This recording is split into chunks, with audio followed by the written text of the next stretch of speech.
in the Windrush generation. And I wouldn't want anyone who has made their life in the UK to feel unwelcome or be in any doubt of their right to remain here. As my right honourable friend the Prime Minister has already made clear, there is absolutely no question about their right to remain, and I am very sorry for any confusion or anxiety felt. While the vast majority of people who came here before 1973 will already have the documentation that proves their rights to be in the UK, I know that some do not. I know that there are those who have never applied for a passport in their own name or had their immigration status formalised. That's why today I am announcing a new dedicated team that will be set up to help these people evidence their right to be here and to access the necessary services. This team will help these applicants demonstrate they are entitled to live in the UK and will be tasked with resolving cases within 2 weeks when the evidence has been provided. Of course, no one should be left out of pocket as they go through this process, and so given the uniqueness of the situation this group find themselves in, I intend to assure that this group will not pay for this documentation. We've set up a web page and have been speaking to charities, community groups and High Commissioners about providing advice and reassurance to those affected, and we will set up a dedicated contact point as well. Tomorrow, the Prime Minister will meet the heads of government, and I will be meeting with High Commissioners this week to discuss this issue as a matter of urgency, and I hope this will provide people with the reassurance that they need. Well, can I say to the Home Secretary that the relationship between this country and the West Indies and Caribbean is inextricable. The first British ships arrived in the Caribbean in 1623, and despite slavery, despite colonisation, 25,000 Caribbeans served in the First World War and Second World War alongside British troops. When my parents and their generation arrived in this country under the Nationality Act of 1948, they arrived here as British citizens. It is inhumane and cruel for so many of that Windrush generation to have suffered so long in this condition, and for the Secretary of State only to have made a statement today on this issue.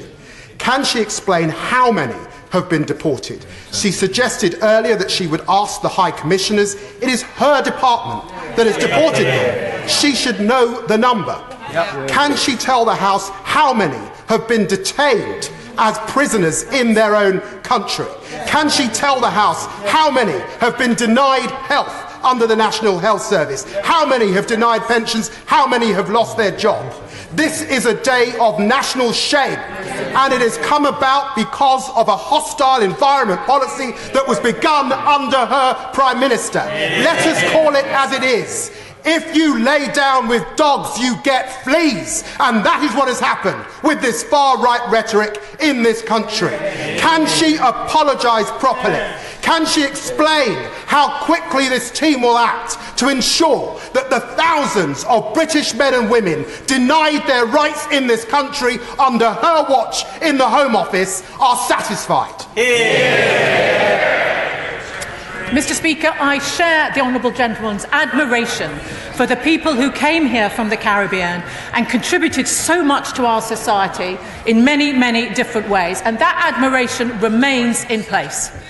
I am concerned that the Home Office has become too concerned with policy and strategy and sometimes lose sight of the individual. And this is about individuals. And we have seen the individual stories, and they have been, some of them, terrible to hear. And that is why I have acted. That is why I have put a very clear time limit on the amount of time it will take to correct this. That is why I am so committed to ensuring that there is no cost involved. That is why I'm so committed to making sure that we can work across departments. We hope to be able to get the information that will be needed ourselves, in the same way that we're looking ahead to the EU settled status, where we will be able to engage with other departments to look at national insurance numbers. We will share, we will lead on finding the responsibility, finding the evidence, so we can get the documents for the people who need it. Finally, on one other point, point that he raised. I am not aware of any specific cases of a person being removed in these circumstances. That is why I have asked the High Commissioners, if they know of any, that they should bring it to me. And I would ask anybody here, if they know of any such circumstances, they should bring them to the Home Office. Mr. Damien Green.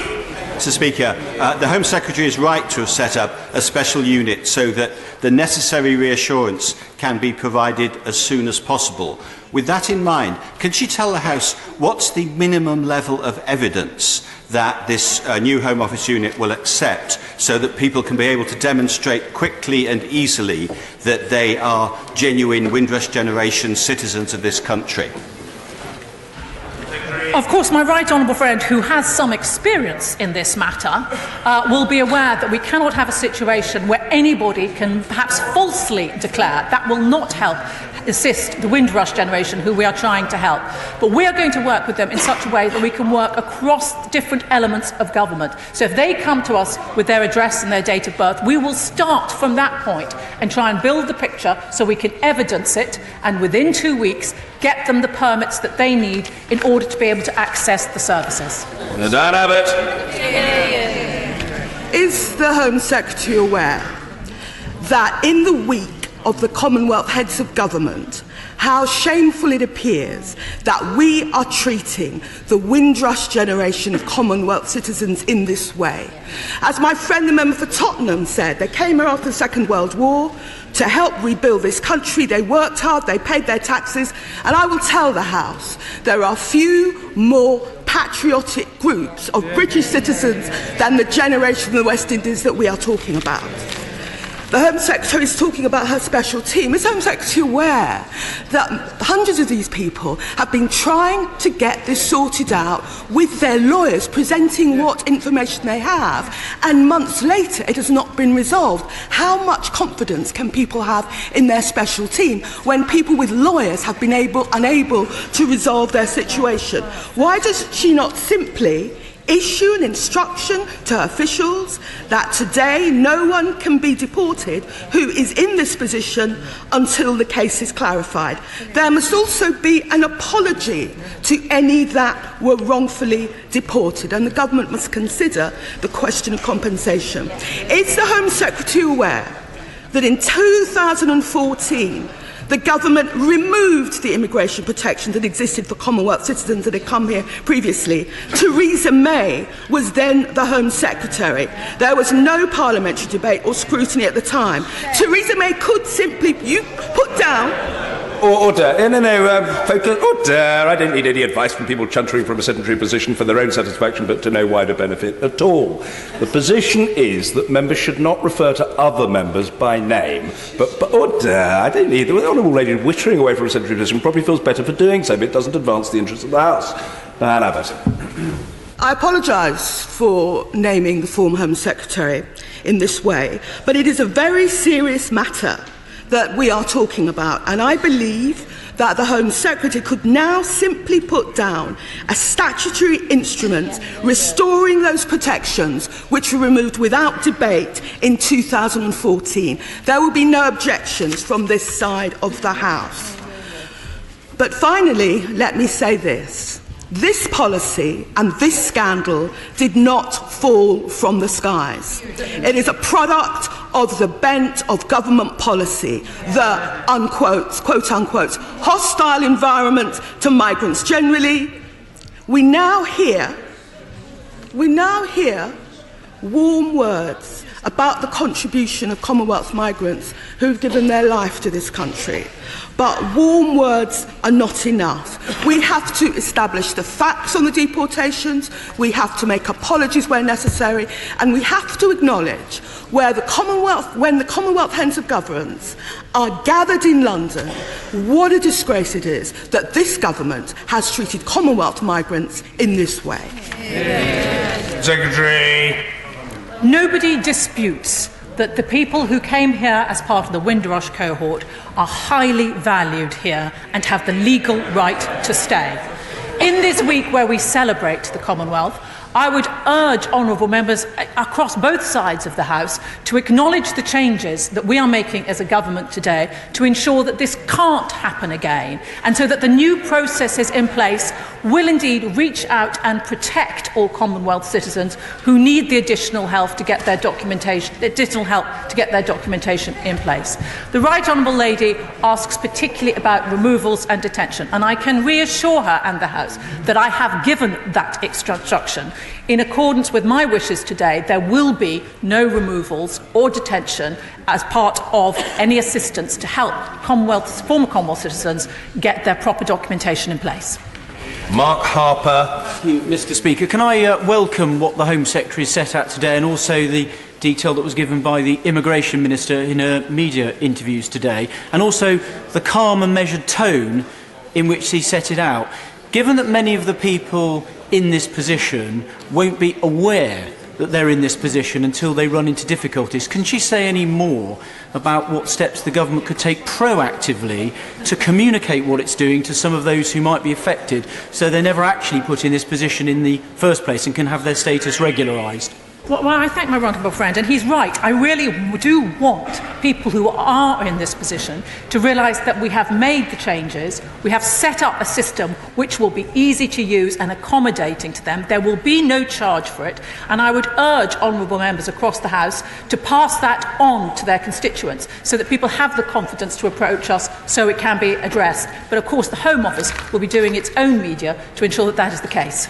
Joanna Cherry. Thank you, Mr. Speaker. Can I congratulate the honourable member for Tottenham in securing this urgent question and tell him that the Scottish National Party share his outrage on behalf of the Windrush generation and how some of these now quite elderly people have been treated by the Home Office.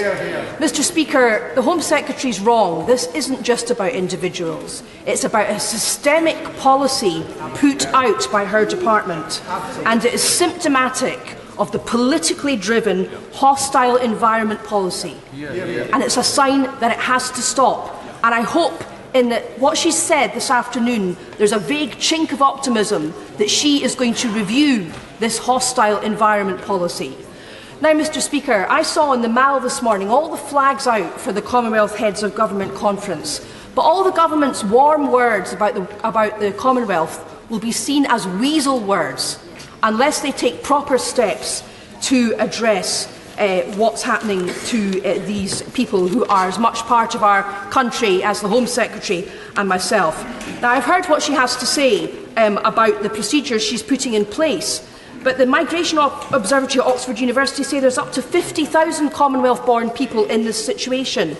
What's she going to do to recognise the almost impossible nature of the task they face in evidencing their right to be here? And is she going to give them access to legal advice to help them to combat the Home Office's often unfair procedures? The Home Secretary. Well, the Right Honourable Lady Learner Friend has raised a number of important points. I would just say that it is right that we have a policy that distinguishes between legal and illegal migrants, and the Commonwealth group, the so-called Windrush cohort, are legal. And that is why I've put in place these measures in order to protect them. I think that is a clear difference between other groups to whom we have a compliant environment to ensure that the people who are here legally are looked after, but people who are here illegally should not be here, and we have the information that we can collect to lawfully and correctly remove them. Sir Roger Gale. Mr. Speaker, my right honourable friend's assurance that the costs will be borne by the state will be most welcome. It's clear that that may have acted as a deterrent to some in the past when seeking to regularise their position. My right honourable friend make absolutely certain that it's made very clear, very publicly, that there is no need to go and hire an expensive lawyer to put this right. We can do it. Well, it's a very important point for my honourable friend is that the system that I will now put in place will not require people to go to their lawyers. I hope it will be sufficiently constructive, sympathetic and helpful that it will not require people who are seeking to regularise their position to have lawyers. Yvette Cooper. The Home Office has been warned repeatedly about failings in its decision-making processes and weaknesses in the hostile environment operation. and her response to this problem now is far too passive, just a task force that relies on the Windrush generation raising their problems with her. That's not good enough. She should now be instituting a huge review right across the Home Office of all of the cases of the Windrush generation, not just suspending deportations and detention, but also working urgently with the DWP and the NHS to make sure that nobody from that generation loses their benefits, their homes or their healthcare while this is being sorted out. Well, I would respectfully say to the Right Honourable Lady, who usually has such careful knowledge on this area, that it is of course the case that we do not have individual numbers for the Windrush generation because they are not identified as such when they come here. And when the Right Honourable and Learned Lady referred to the assessment of 50,000, we don't know whether that's the case because we don't have identification cards obviously in this country, so we don't know. We don't know until people approach us. The point that I'm trying to convey here, and I hope will go out from this House, is that anybody who would like to have their system regularised, we will help, we will assist, and there will be no cost to it. Order. There's intense interest in this matter, and that is to be expected. Interest I'm keen as far as possible to accommodate, but I remind the House that there is important business to which we must proceed. Therefore, there is a premium on brevity from back and front benches alike. Put bluntly, if people ask long questions, they will do so knowing that they're stopping other colleagues contributing, and that's not something they'd want to do, I feel sure. Mr. Nigel Evans.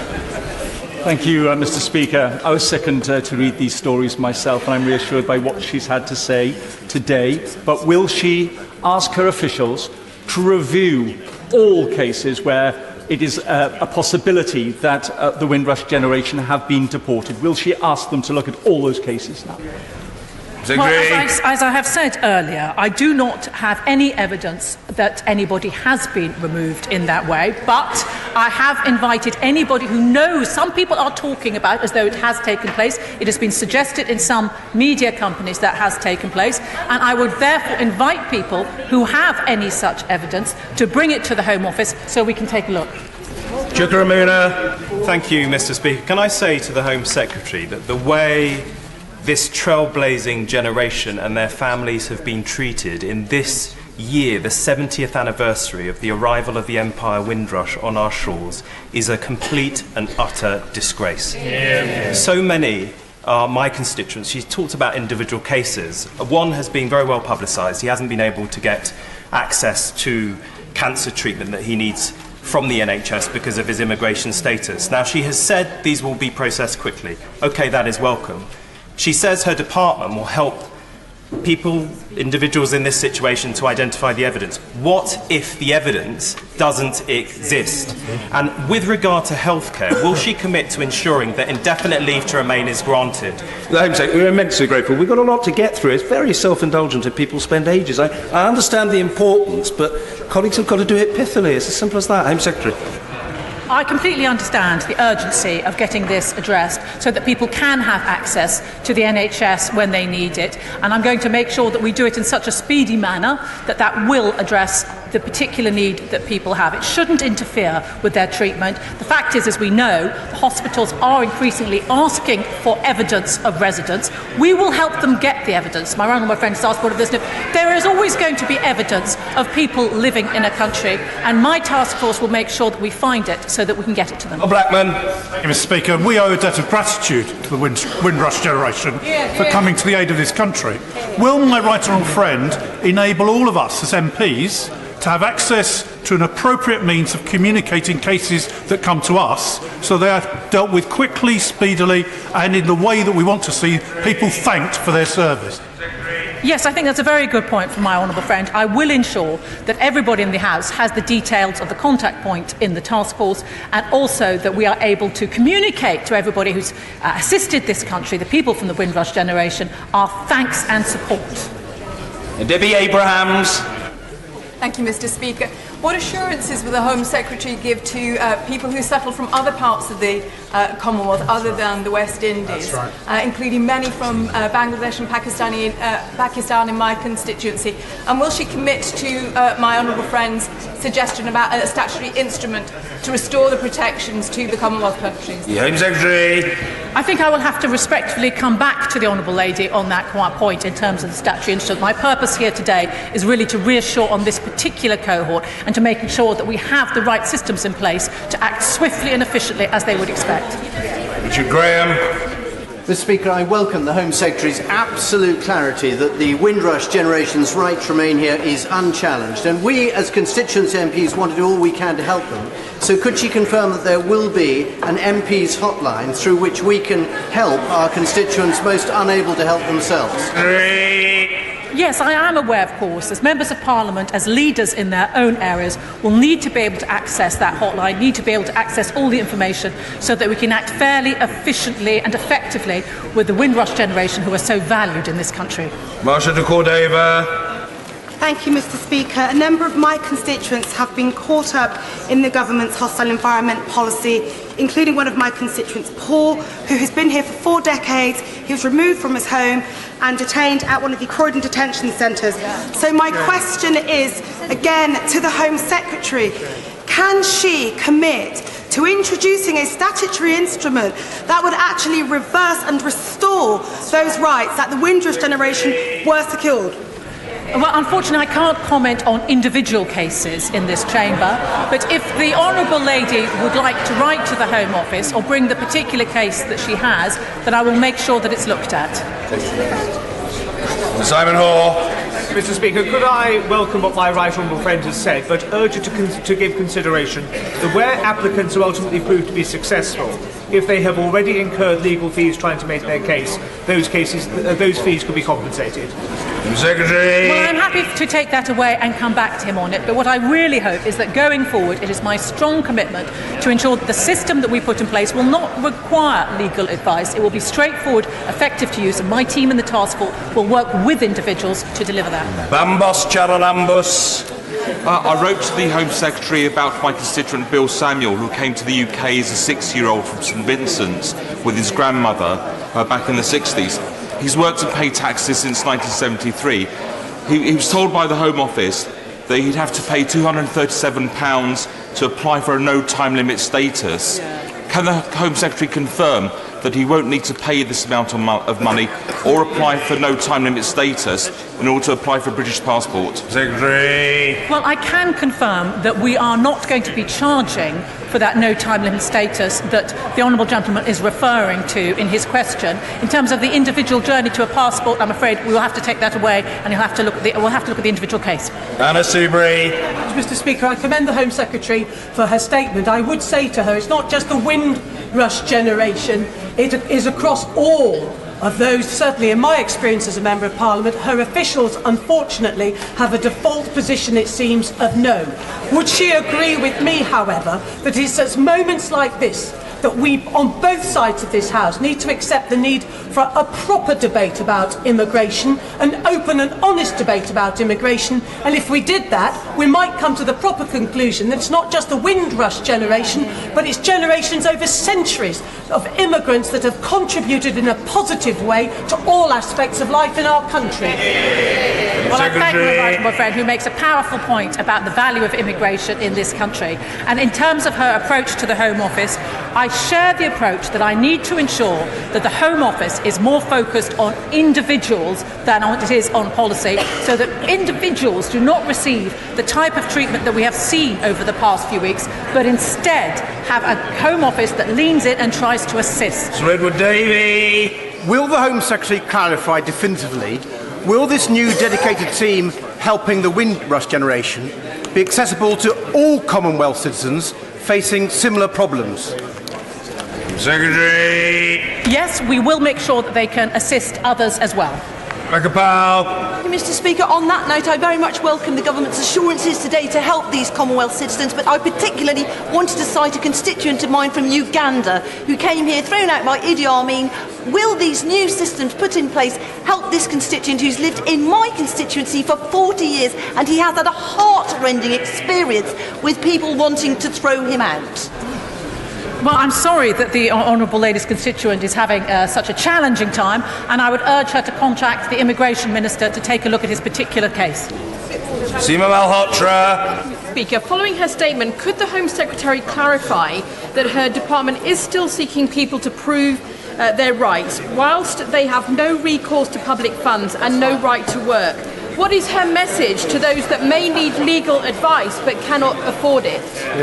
Secretary. Well, it is my firm belief that the individuals who will be able to access this group in the Home Office will not need legal advice, because it will be a simple process and it'll be one where my team will try to assist. We will be able to use information across government, so we will be able to help prove their national insurance number or their school records without calling on them to send in so much. It will be a shared responsibility, which I think will make a big difference. Steve Double. Thank you, Mr. Speaker. Can I thank the Home Secretary for her clear message today that not only are the Windrush generation have the legal right to stay, but they are welcome and that we want them to stay where that is their desire. And will she provide reassurance that her department will be providing every sensitive assistance possible to help people affected by this produce the documentation that they Well, I thank my honourable friend for giving me the opportunity to reinforce that point. We value immigrants in this country. We value the contribution that the Windrush community have made, and I will ensure going forward that that value is conveyed to them. Karen Buck. Is the Home Secretary aware that there is real fear spreading through some of our diverse communities, and one of the impacts of that is that people who are entirely legitimately entitled to make use of public services are being deterred from doing so? Will she be speaking to other departmental heads in order to make sure the message goes out, particularly in respect to the health service, that nobody avoids accessing services because they are frightened of what the hostile environment is going to do?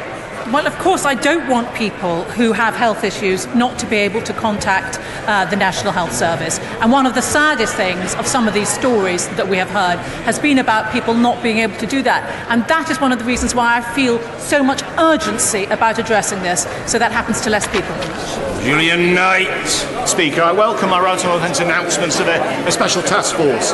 Can she confirm precisely how quickly will cases be processed? And crucially, when she envisages the backlog of cases will ultimately be dealt with as people need this shadow removed from their lives? Secretary.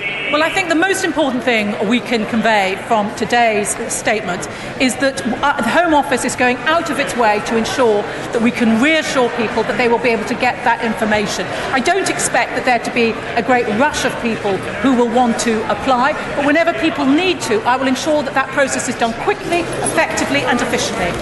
Order. I understand the sense of anticipation in the Chamber about subsequent business, but I would just gently point out that we are discussing the rights and the futures of residents of this country. This is an extremely serious matter, and the issue and the people speaking about it should be treated with respect.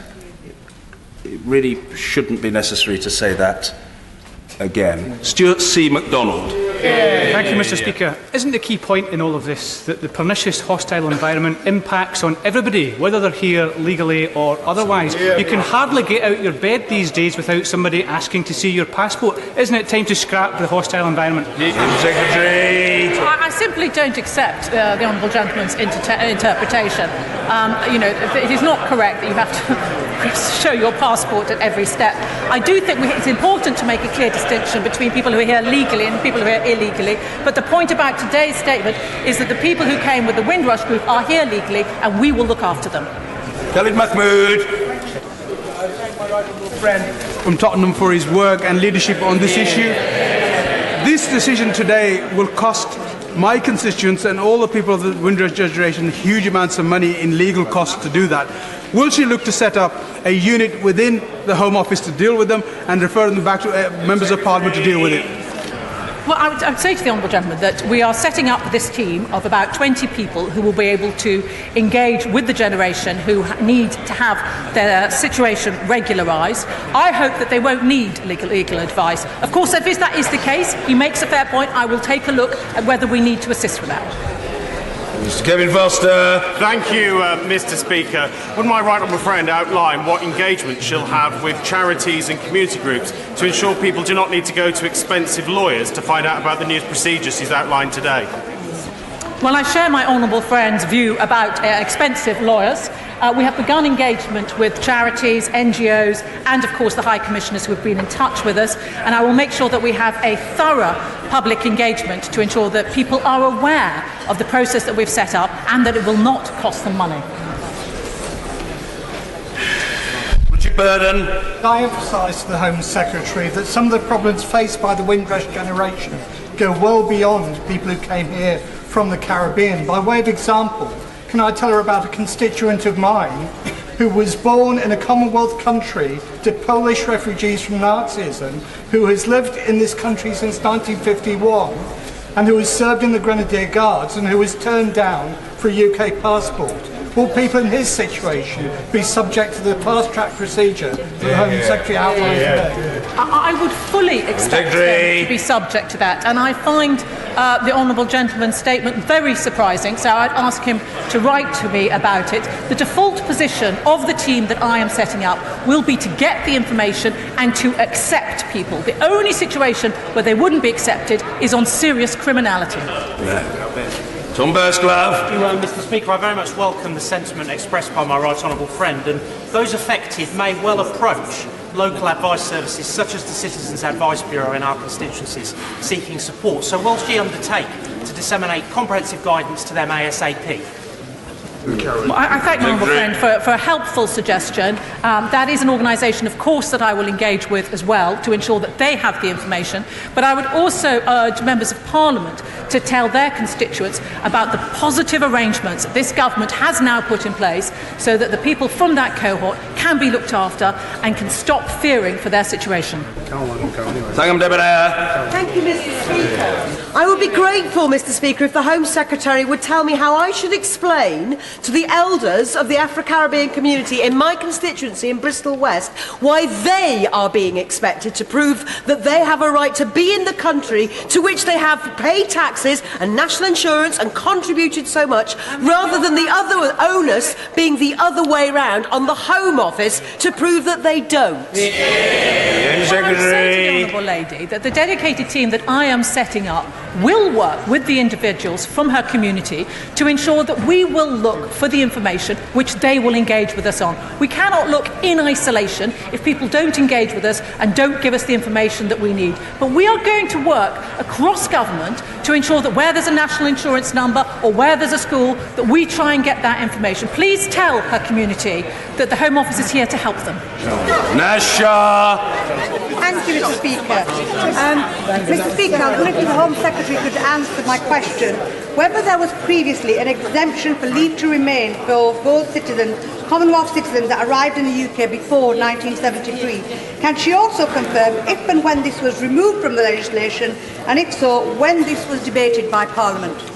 Home Secretary. What the Honourable Lady's constituents really want to know is whether they have a legal right to be here. And the purpose of me standing here today is to confirm to them and to all members here they do have the legal right. We want them to take it up if that is what they want. And my unit in the Home Office will be leaning in to make sure that we make that as simple and as effective as possible. Helen Hayes. Parliament for Cold Harbour Lane in Brixton, where many Windrush passengers came to look for work and make their homes. I can tell the Home Secretary that it is entirely wrong for her to present this as a new problem which has suddenly arisen. It has been going on for years, and it is a consequence of government policy which lacks any grace or compassion, and which in its intolerance looks for any possible reason why people who have come here from overseas should not be allowed to stay. Will the Home Secretary now commit to look at the systemic problems with UK VI and reform the immigration system so that people who have made their lives in this country and contributed so much can live with security and dignity in their old age? Secretary. And that is exactly what I want this country to look like. The sort of country where her constituents can have confidence here. I would point out to the Honourable Lady that it was, of course, Labour who introduced the labour market test so that people had to evidence their status in 2008. So this hasn't started entirely with us, but if we want to live in a country where there is a difference between legal and illegal residents here, then it is absolutely right to have a system which addresses that. Mr. David Linden. Mr. Speaker, if the Secretary of State is saying that there's no way of checking whether or not someone's been wrongly deported, does that mean it's the same for asylum seekers as well? Mr. Speaker, I only heard part of the Honourable Gentleman's question, but I can tell him that I do not know of any cases where people have been removed, but I have said to members here, as I've said to the High Commissioners, if they know of any cases, they should bring them to us. Emma Reynolds. Speaker, my constituent Paulette Wilson came here from Jamaica in 1968, aged 10. She worked in the UK all her life, including here in Parliament. Last October she was detained at Yarlswood and threatened with being deported. The Home Secretary says she doesn't know the extent of this problem or the numbers, but surely a simple search by date of birth and origin would give her that data. Will she go away and have a look at that? Well, if the Honourable Lady wants to write to me with a particular case, I will certainly look at it.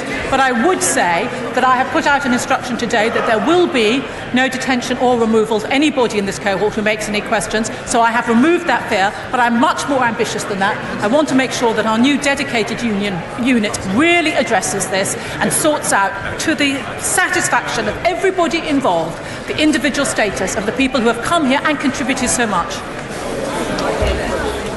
Mrs. Louise Ellman. Will the Home Secretary instruct the Home Office to be supportive to individuals who apply under this scheme, rather than leave already traumatised individuals having to meet very, very difficult requirements when they are already in such distress? Yes, the default position will be to accept. The only real change to that will be if there is serious criminality. We will need to work with the individuals to ensure that the information is collected, but I want to make sure this works for the individuals. As I said earlier, this is about individuals whose lives have been upset, who need the reassurance. I want to make sure that they get it. Finally, Jess Phillips. Thank you, Mr. Speaker. I often want to offer the members opposite who maybe don't understand what it's like to work with the Home Office every single day, if they would like to come and work in my constituency office. So I put that offer out there. Can I ask, as somebody who works with them every single day, how many people will be in this team and how long will this team last for? Because this is not a problem that is going to go away overnight. Home Secretary. I work with the Home Office every day, I would say to the Honourable Lady, and I am aware of some of the challenges. The team will have 20 people in it. It will deliver what I have set out to say today, and we will see how long it is needed. What I'm interested in is outcomes, effective, sympathetic outcomes for the people who need it, who are so valued by this country. Thank you. Order. Statement of the Prime Minister.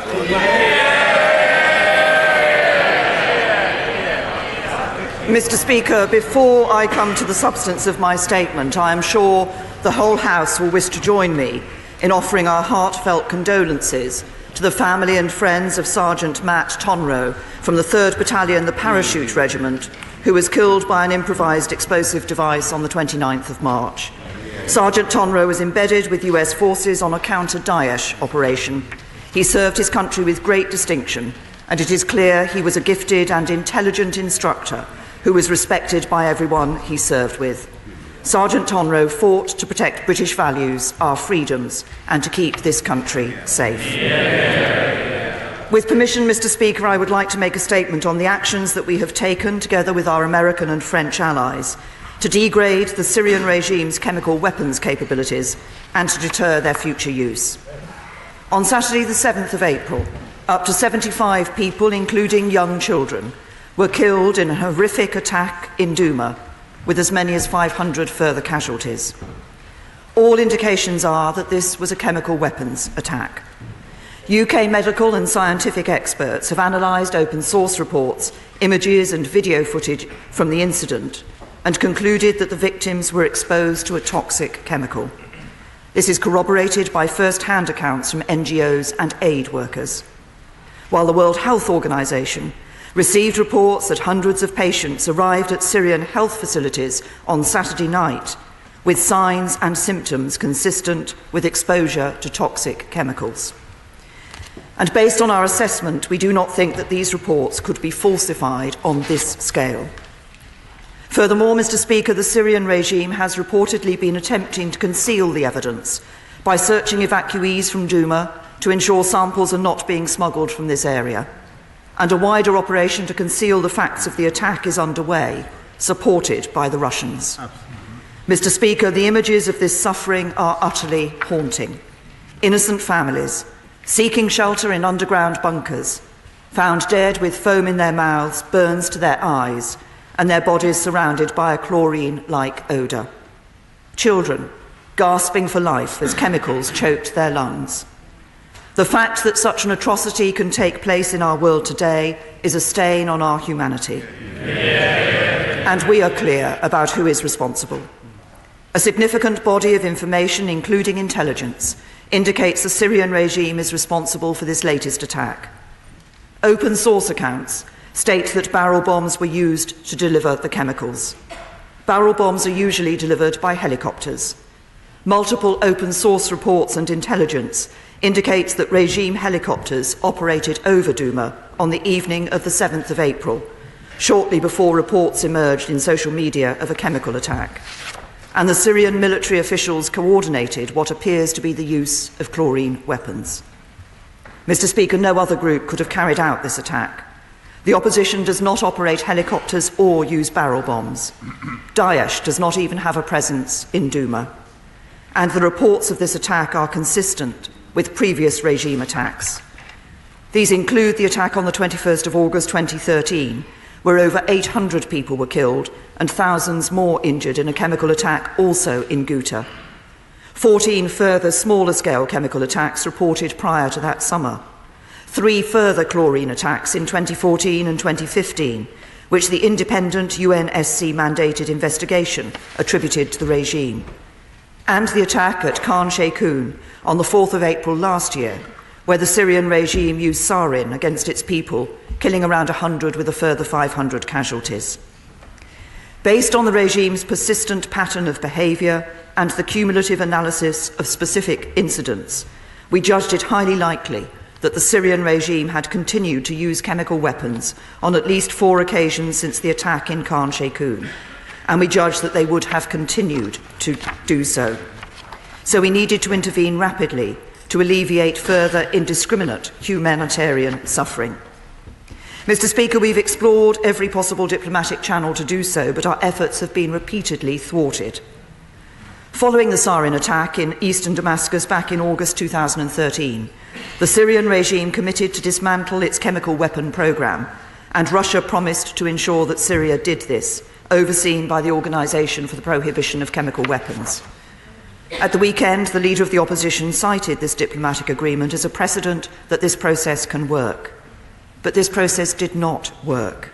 It did not eradicate the chemical weapons capability of the Syrian regime, with only last month the OPCW finding that Syria's declaration of its former chemical weapons programme is incomplete. And as I've already set out, it did not stop the Syrian regime from carrying out the most abhorrent atrocities using these weapons. Furthermore, on each occasion when we have seen every sign of chemical weapons being used, Russia has blocked any attempt to hold the perpetrators to account at the UN Security Council, with 6 such vetoes since the start of 2017. And just last week, Russia blocked a UN resolution that would have established an independent investigation able to determine responsibility for this latest attack. So regrettably, we had no choice but to conclude that diplomatic action on its own is not going to work. The leader of the opposition has said that he can only countenance involvement in Syria if there is UN authority behind it. The House should be clear. That would mean a Russian veto on our foreign policy. When the Cabinet met on Thursday, we considered the advice of the Attorney General.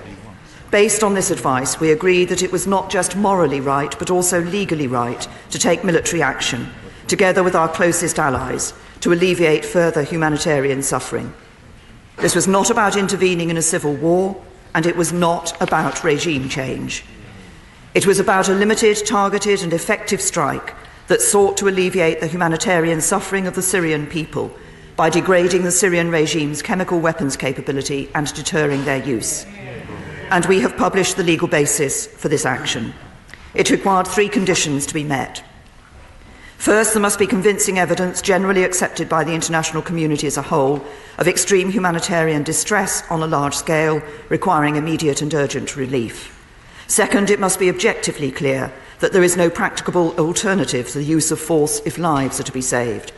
And third, the proposed use of force must be necessary and proportionate to the aim of relief of humanitarian suffering and must be strictly limited in time and in scope to this aim. These are the same 3 criteria used as the legal justification for the UK's role in the NATO intervention in Kosovo. Our intervention in 1991 with the US and France, and in 1992 with the US, to create safe havens and enforce the no-fly zones in Iraq following the Gulf War, were also justified on the basis of humanitarian intervention. So governments of all colours have long considered that military action on an exceptional basis, where necessary and proportionate, and as a last resort to avert an overwhelming humanitarian catastrophe, is permissible under international law. Mr. Speaker, I've set out why we are convinced by the evidence and why there was no practicable alternative. Let me set out how this military response was also proportionate. This was a limited, targeted and effective strike that would significantly degrade Syrian chemical weapons capabilities and deter their future use, and with clear boundaries that expressly sought to avoid escalation and did everything possible to prevent civilian casualties. As a result, the coordinated actions of the US, UK and France were successfully and specifically targeted at 3 sites. Contrary to what the Leader of the Opposition said at the weekend, these were not empty buildings. The first was the Baza branch of the Scientific Studies and Research Centre in northern Damascus. This was a centre for the research and development of Syria's chemical and biological programme. It was hit by 57 American TLAMs and 19 American JASSMs. The second site was the Him Shinzar chemical weapons bunkers, 15 miles west of the city of Homs, which contained both a chemical weapons equipment and storage facility and an important command post. These were successfully hit by 7 French Scalp cruise missiles. And the third site was the Him Shinzar chemical weapons storage site and former missile base, which is now a military facility. This was assessed to be a location of Syrian sarin and precursor production equipment, whose destruction would degrade Syria's ability to deliver sarin in the future. This was hit by 9 US TLAMs, 5 naval and 2 Scalp cruise missiles from France, and 8 Storm Shadow missiles launched by R4 RAF Tornado GR4s. Very careful scientific analysis was used to determine where best to target these missiles to maximise the destruction of stockpiled chemicals and to minimise any risk to the surrounding area. And the facility that we targeted is located some distance from any known population centres, reducing yet further any such risk of civilian casualties. Mr. Speaker, while targeted and limited, these strikes by the US, UK and France were significantly larger than the US action a year ago after the attack at Khan Sheikhoun, and specifically designed to have a greater impact on the regime's capability and willingness to use chemical weapons. We also minimise the chances of wider escalation through our carefully targeted approach, and the House will note that Russia has not reported any losses of personnel or equipment as a result of these strikes. I'm sure the whole House will want to join me in paying tribute to all the British servicemen and women and their American and French allies who successfully carried out this mission with such courage and professionalism. Mr. Speaker, let me deal specifically with 3 important questions. First, why did we not wait for the investigation from the OPCW? UNSC-mandated inspectors have investigated previous attacks and on 4 occasions decided that the regime was indeed responsible. We are confident in our own assessment that the Syrian regime was highly likely responsible for this attack and that its persistent pattern of behaviour meant that it was highly likely to continue using chemical weapons. Furthermore, there were clearly attempts to block any proper investigation, as we saw with the Russian veto at the UN earlier in the week. And let me set this out in detail. We support strongly the work of the OPCW fact-finding mission that is currently in Damascus. But that mission is only able to make an assessment of whether chemical weapons were used. even if the OPCW team is able to visit Duma to gather information to make that assessment, and they are currently being prevented from doing so by the regime and the Russians, it cannot attribute responsibility. This is because Russia vetoed in November 2017 an extension of the joint investigatory mechanism set up to do this. And last week, in the wake of the Duma attack, it again vetoed a new UNSC resolution to re-establish such a mechanism. And even if we had OPCW's findings and a mechanism to attribute, for as long as Russia continues to veto, the UN Security Council still would not be able to act. So, Mr. Speaker, we cannot wait to alleviate further humanitarian suffering caused by chemical weapons attacks. Second, were we not just following orders from America? Let me be absolutely clear. We have acted because it is in our national interest to do so. It is in our national interest to prevent the further use of chemical weapons in Syria and to uphold and defend the global consensus that these weapons should not be used. For we cannot allow the use of chemical weapons to become normalised, either within Syria, on the streets of the UK or elsewhere. So we have not done this because President Trump asked us to do so. We have done it because we believed it was the right thing to do, and we are not alone. There is broad-based international support for the action we've taken. NATO has issued a statement setting out its support, as have the Gulf Cooperation Council and a number of countries in the region. And over the weekend, I have spoken to a range of world leaders, including Chancellor Merkel, Prime Minister Gentiloni, Prime Minister Trudeau, Prime Minister Turnbull, and European Union Council President Donald Tusk. All have expressed their support for the actions that Britain, France, and America have taken. Third, why did we not recall Parliament? Mr. Speaker, the speed with which we acted was essential in cooperating with our partners to alleviate further humanitarian suffering and to maintain the vital security of our operations. This was a limited, targeted strike on a legal basis that has been used before, and it was a decision which required the evaluation of intelligence and information, much of which was of a nature that could not be shared with Parliament. We have always been clear that the government has the right to act quickly in the national interest. I am absolutely clear, Mr. Speaker, that it is Parliament's responsibility to hold me to account for such decisions, and Parliament will do so. But it is my responsibility as Prime Minister to make these decisions, and I will make them. Mr. Speaker, as I have been clear, this military action was not about intervening in the civil war in Syria or about regime change. But we are determined to do our utmost to help resolve the conflict in Syria. That means concluding the fight against Daesh, which still holds pockets of territory in Syria. It means working to enable humanitarian access and continuing our efforts at the forefront of global response, where the UK has already committed almost £2.5 billion, our largest ever response to a single humanitarian crisis. And next week we will attend the second Brussels conference on supporting the future of Syria and the region, which will focus on humanitarian support, bolstering the UN-led political process in Geneva, and ensuring continued international support to refugees and host countries, driving forward the legacy of our own London conference held in 2016.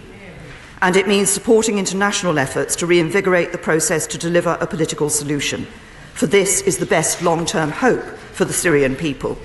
The UK will do all of these things, but as I've also been clear, that is not what these military strikes were about. Mr. Speaker, as I've set out, the military action that we have taken this weekend was specifically focused on degrading the Syrian regime's chemical weapons capability and deterring their future use. In order to achieve this, there must also be a wider diplomatic effort, including the full range of political and economic levers, to strengthen the global norms prohibiting the use of chemical weapons, which have stood for nearly a century. So we will continue to work with our international partners on tough economic action against those involved with the production or dissemination of chemical weapons. And I welcome the conclusion of today's European Foreign Affairs Council, attended by my right honourable friend, the Foreign Secretary, that confirmed the Council is willing to consider further restrictive measures on those involved in the development and use of chemical weapons in Syria. We will continue to push for the re-establishment of an international investigative mechanism which can attribute responsibility for chemical weapon use in Syria. We will advance with our French allies the new international partnership against impunity for the use of chemical weapons, which will meet in the coming weeks. And we will continue to strengthen the international coalition we have built since the attack on Salisbury.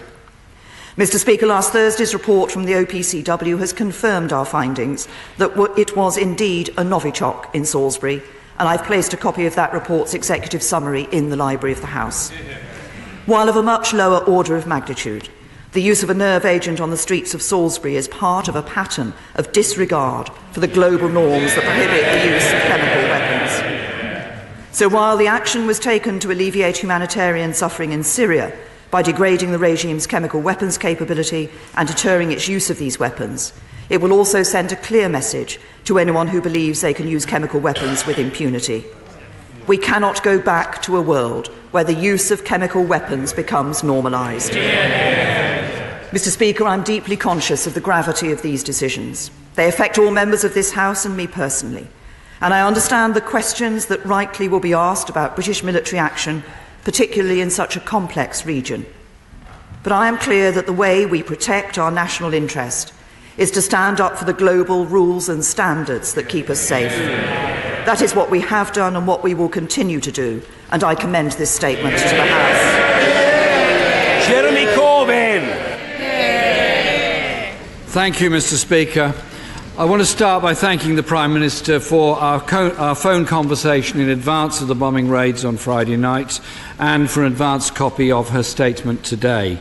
I also join her in paying tribute to Sergeant Matt Tunrow, the SAS sniper from Manchester who was killed on the 28th of March with US forces in northern Syria, and Master Sergeant Jonathan Dunbar from Texas, who was killed in the same attack. I welcome the fact that all British military personnel involved have returned home safely from this mission. The attack in Douma was an horrific attack on civilians using chemical weapons, part of a civil war that has killed hundreds of thousands of people. Mr. Speaker, this statement serves as a reminder that the Prime Minister is accountable to this Parliament, not to the whims of the US President. We clearly need a War Powers Act in this country to transform a now broken convention into a legal obligation. Her predecessor came to this House to seek authority for military action in Libya and in Syria in 2015, and the House had a vote over Iraq in 2003. There is no more serious issue than the life and death matters of military action. It is right that Parliament has the power to support or stop the government from taking planned military action. And, Mr. Speaker, the BBC reports that the Prime Minister argued for the bombing to be brought forward to avoid parliamentary scrutiny. Will she today confirm or deny those reports? I believe, Mr. Speaker, the action was legally questionable. And on Saturday, I just urge members to calm down, because in my experience, some of the members who shout from a sedentary position then also entertain the fanciful idea that they might be called to ask a question. And I wish to disabuse them of that idea. The Prime Minister was heard in an atmosphere of respectful quiet and order, and that will happen for the Leader of the Opposition as well. No ifs, no buts, no sneers, no exceptions. That is the position. Jeremy Corbyn. Thank you, Mr. Speaker. I believe that the action was legally questionable, and on Saturday the United Nations Secretary-General Antonio Guterres said as much, reiterating that all countries must act in line with the United Nations Charter, which states action must be in self-defence or be authorised by the United Nations Security Council. The Prime Minister has assured us that the Attorney-General had given clear legal advice approving the action. I hope the Prime Minister will now publish this advice in full today. The summary note references the disputed humanitarian intervention doctrine, but even against this, the government fails its own tests. The overwhelming humanitarian catastrophe due to the civil war in Syria is absolutely indisputable. But the Foreign Secretary said yesterday these strikes would have no bearing on the civil war. And the Prime Minister has reiterated that today by saying this is not what these military strikes were about. And Mr. Speaker, does, for example, the humanitarian crisis in Yemen entitle other countries to arrogate to themselves the right to bomb Saudi airfields or their positions in Yemen, especially given their use of banned cluster bombs and white phosphorus? Mr. Speaker, 3 United Nations agencies said in January that Yemen was the worst humanitarian crisis in the world. So will the Prime Minister today commit to ending support to the Saudi bombing campaign and arms sales to Saudi Arabia? On the mission itself, what assessment has the government made of the impact of bombing related military facilities where the regime is assessed to store chemical weapons? What impact on the local people of chemicals being released into the local environment? News footage shows both journalists and local people in the rubble without any protective clothing. Why does the Prime Minister believe these missile strikes will deter future chemical attacks?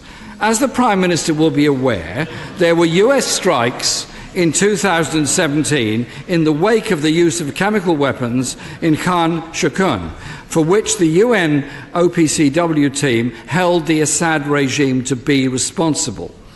In relation to the airstrikes against Bazai and Himshinsar facilities, the Prime Minister will be aware that the OPCW carried out inspections on both those facilities in 2017 and concluded, I quote, that the inspection team did not observe any activities inconsistent with obligations under the Chemical Weapons Convention.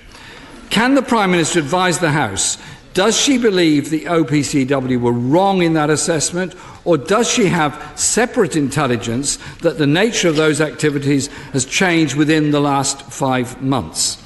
And in the light of the Chilcot inquiry, does she agree with a key recommendation about the importance of strengthening the checks and assessment on intelligence information when it is used to make the case for government policies?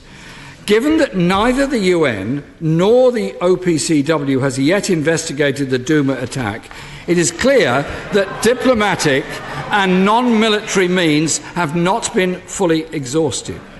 While much suspicion rightly points to the Assad government, chemical weapons have been used by other groups in the conflict. For example, Jaish al-Islam, which was reported to have used gas in Aleppo in 2016, amongst other groups.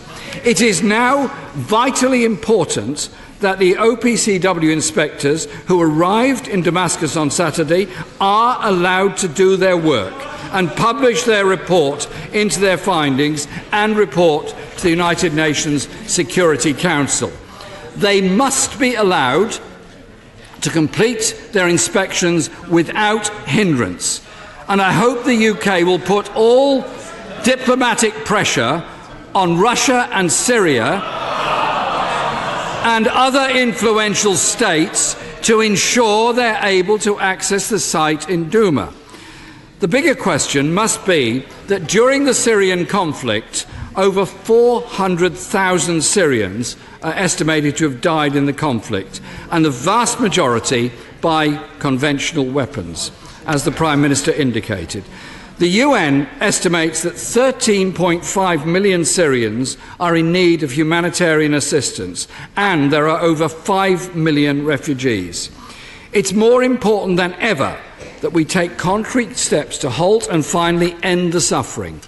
Acting through the UN, the Prime Minister should now take a diplomatic lead to negotiate a pause in this abhorrent conflict. This means engaging with all parties that are involved in the conflict, including Iran, Israel, Russia, Saudi Arabia, Turkey and the US. to ensure there is an immediate ceasefire. We have, Mr. Speaker, the grotesque spectacle of a wider geopolitical battle being waged by proxy, with the Syrian people used as pawns by all sides. Our first priority must be the safety and security of the Syrian people, which is best served by de-escalating this conflict so that aid can get in. So will the Prime Minister now embark, as I hope she will, on a renewed diplomatic effort to try to bring an end to this conflict, as she indicated in the latter part of her statement? The Prime Minister states that diplomatic processes did not work. This is not exactly true. The initiative negotiated by John Kerry and Sergei Lavrov led to the destruction of 600 tons of chemical weapons overseen by the OPCW. No one, Mr. Speaker, disputes that such diplomatic processes are difficult and imperfect, but that should not stop us from continuing diplomatic efforts. The refugee crisis places a responsibility on all countries. Hundreds of unaccompanied children remain in Europe, and the UK has yet to take even the small numbers it was committed to through the Dubs Amendment. I hope that today the government will now increase its commitment to take additional Syrian refugees. Will the Prime Minister make that commitment today? Prime Minister. Thank you, Mr. Speaker. If I can start off by responding to the comments that the Leader of the Opposition has made on the Syrian conflict more generally, because everybody in this House recognises the nature of the conflict and the impacts that it has had on the Syrian people, the millions of people who have been displaced either within Syria or to countries in the surrounding region.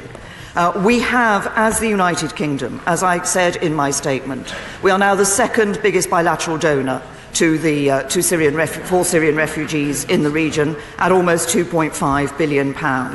We've been very clear that we believe we can help more people by giving that aid in the region, and we have been able to support hundreds of thousands of children in the region by the aid that we have given to them. We will continue to do that and continue to support and continue to be grateful for all that is being done, particularly by Turkey, the Lebanon and Jordan, to support refugees in the region. This is a significant task for those countries, and we are supporting them in that effort. I also said, the Right Honourable Gentleman also asked me to launch a new diplomatic effort. As I said in my statement, we will indeed be continuing the work in relation to this wider issue of the conflict in Syria. That means, as I said, continuing the fight against Daesh and concluding the fight against Daesh. It means our humanitarian work, as I have said, and continuing to press for humanitarian access. And it also means supporting the international efforts to reinvigorate the process to deliver a long-term political solution in Syria.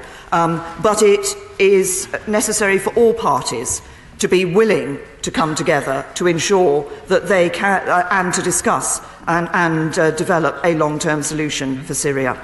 Now let me come on to the specific strikes that took place at the weekend and the issue of chemical weapons. The Right Honourable Gentleman asked about the legal basis. We have published the legal basis for our action. And I've been very clear, I went through the arguments in my statement. This is about the alleviation of humanitarian suffering. That is a legal basis that has been used by governments of all colours. It was used, as I said, in 1991 and 1992. It was also used by the Labour government to justify intervention in Kosovo as part of the NATO intervention. He refers to other areas of conflict in the world. Can I just say to him, what sets this apart particularly is the use of chemical weapons. This is about alleviating the suffering that would come from the use of chemical weapons. But I believe it is also important, and in this country's interest, and the interests of other countries around the world, that we do re-establish the international norm that the use of chemical weapons is prohibited. We cannot allow a situation to develop where countries and people think that the use of chemical weapons has been allowed to become normalised. And that is important for us all. He talks about the OPCW and about the intervention of their investigation in Duma. As I said in my statement, the problem is they are being stopped from their investigation in Duma. The regime and the Russians are preventing them from doing that. And moreover, again, the regime has reportedly been attempting to conceal the evidence by searching evacuees from Duma to ensure that they are not taking out of the region samples that could be tested elsewhere. And a wider operation to conceal the facts of the attack is underway, supported by the Russians. He talks about other groups that have, and the possibility of chemical weapons being used by other groups. As I pointed out in my statement, it is understood that these chemical weapons were delivered by barrel bombs. Barrel bombs are normally dropped from helicopters. There is the evidence that I cited in relation to regime helicopter activity in Duma on the date in question. And it is not the case that the groups that he has referred to have access to the helicopters and barrel bombs that will be able to deliver such a chemical weapons attack. I think it is clear, and it was on that basis that the government decided to act together with the United States and France. And I think it is important that this was a joint international effort that took place in relation to these strikes. These strikes were carefully targeted. A proper analysis was done to ensure that they were targeted at sites that were relevant to the chemical weapons capability of the regime. We did this to alleviate further human suffering. We targeted it on chemical weapons capability of the regime to degrade and deter the willingness of the regime to use chemical weapons in future. And I continue to believe it was the right thing to do. Mr. Kenneth Clark. Mr. Speaker, I fully support the proportionate, targeted action that we have taken against these sites, and I hope the government would consider similar action again in future if anyone is so foolish as to repeat chemical weapons attacks. We can all debate these matters, but it takes a real Prime Minister to actually face up to the grave responsibility. But on the question of the parliamentary role, I think the Prime Minister was not relying on the archaic, narrow interpretation of the royal prerogative, which no government has invoked in this country for over 50 years. They've always come to Parliament for debate and votes, if possible, on any military action. And she says there was a problem of time, but surely once President Trump had announced to the world what he was proposing, a widespread debate was taking place everywhere, including many MPs in the media, but no debate in Parliament. So would she consider setting up, once the immediate issues are over, a cross-party commission of some kind to set out precisely what the role of Parliament is in modern times in the use of military power against another state, and what exceptions, if any, there can be to the usual rule that the government needs parliamentary approval for taking grave actions of this kind. Can I, first of all, thank my right honourable and learned friend for the comments that he's made about the action that was taken in Syria by the US, the UK and France. He refers to the parliamentary position. The decision to act was taken on the basis that, first of all, obviously an effort was made in the United Nations Security Council to put forward a resolution and to get that passed that would have enabled investigation and accountability for these chemical weapons attacks to be determined. That was vetoed by the Russians, so that it was not possible to follow that diplomatic route. And the timing was such that enabled proper planning to take place so that this was a targeted and effective set of strikes, that it was done in a timely fashion, and also that it maintained the operational security of our armed forces. And any Prime Minister who commits any of our armed forces into action of this sort must have a care for their safety and their security in doing so.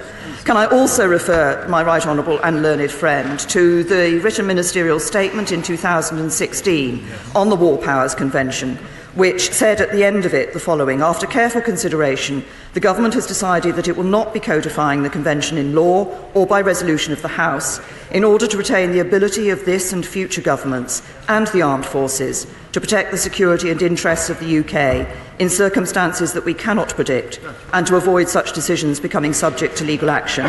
It continues to say we will continue to ensure that Parliament is kept informed of significant major operations and deployments of the armed forces.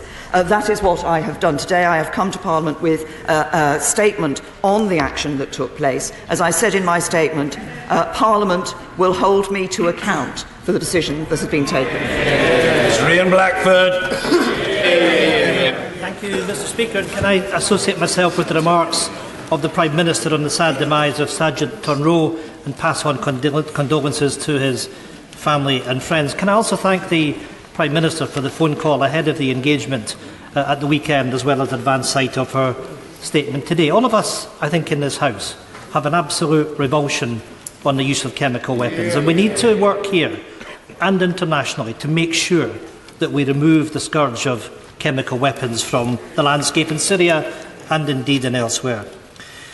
The government now seems to have accepted that this House needed time to debate Syria. But why have we had to wait for today? When the Prime Minister called a cabinet meeting last week, she should have recalled Parliament. Mr. Speaker, the Prime Minister leads a minority government. As was the case with the action against Daesh in 2015, this only happened with parliamentary approval. It was perfectly possible for the House to have been recalled in advance of Saturday's morning's airstrikes. Why was this not done? And what does this mean for the PM's position if there are further chemical attacks in Syria? Will she continue to authorise military action without consulting and without the authorisation of Parliament? I'm glad to hear the Leader of the Opposition support our calls for a War Powers Act, because this is the best way to protect us from getting into this situation again. Mr. Speaker, has the Government learned nothing from the Chilcot Review? Once again, we have been dragged into military action with little regard for the humanitarian situation on the ground and no long-term strategic plan. The human suffering in Syria knows no bounds. Hundreds of thousands dead, millions fleeing for their lives, and 400,000 civilians still trapped in appalling conditions, deprived of food, medicine and basic aid. Over 13 million civilians in desperate need of humanitarian aid. Will the Prime Minister revisit the issue of refugees, particularly child refugees? We must do more than we have been doing. Why was action taken before international weapons inspectors completed their investigation? In February, the Prime Minister told me in this House that she was committed to finding a political solution for Syria. Why then did the UK not support Sweden's draft UN resolution calling for an international investigation into chemical stockpiles reportedly held by the Syrian regime? Mr. Speaker, is the PM as surprised and concerned as I am at the US President's language that the situation in Syria was mission accomplished? Who does she agree with, the US President or the UN Secretary General, who, like most of us, is clear? There is no military solution to the crisis. The solution must be political. Can I first of all say to the Right Honourable, he's raised a number of issues there. On the question of refugees, and particularly child refugees, and I recognise that this is an issue that has been of concern to members across this House for some time, and has been raised in this chamber on a number of occasions. Obviously, we took the decision that we could help and support more children, more refugees in general, men and women as well as children, by acting in the region. And that is why we have, and as I've said, we've become the second biggest bilateral donor to the region. But we also took the decision that there were a number of refugees who are particularly vulnerable, who perhaps required particular medical support, who it was right to bring to the United Kingdom under our commitment on the Vulnerable Refugees Resettlement Scheme, which we have, Vulnerable Persons Resettlement Scheme, which we have been putting in place and continue to put in place. There are a number of other schemes that we're operating to bring refugees, children in particular, here to the United Kingdom. But we continue to ensure that we are supporting the greatest number possible of refugees by actually acting in region. And I think that continues to be what we should be doing. He asked me about the issue of Parliament. And I'm sure that he would recognise that it is the case that it is always necessary for the government to be able to act in those circumstances where decisions need to be taken, but to ensure that if a decision is taken which has not been discussed by Parliament, that an opportunity for Parliament to consider that, to discuss it, to ask questions on it is given at the first opportunity. That is exactly what we have done in this particular circumstance.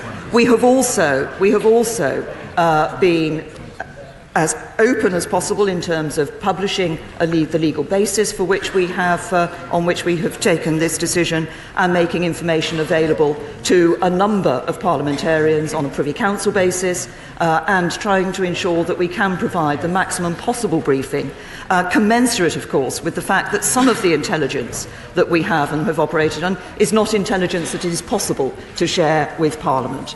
But we will be as open as possible with this Parliament. As I say, I will continue to answer questions from this Parliament on this issue. Mr. Ian Duncan-Smith. Speaker, may I say to my right honourable friend that given the nature of her narrow target of stopping Syrians using chemical weapons further, and of the need to take swift action, I commend her for taking that, notwithstanding the fact that others have criticised her for not coming to Parliament. Coming to Parliament is a must, and the Prime Minister has done that today and will do it later on as well. But can I also raise the issue that the Russians and the Syrians are blocking the OPCW from going in to the target area, and I understand there's a lot of clean-up and change taking place while that block is taking place at the same time. So I have a simple question to ask my right honourable friend. Given the confusion of some who are a bit uncertain about who is the greatest threat to world peace, does she think that it is Russia or America?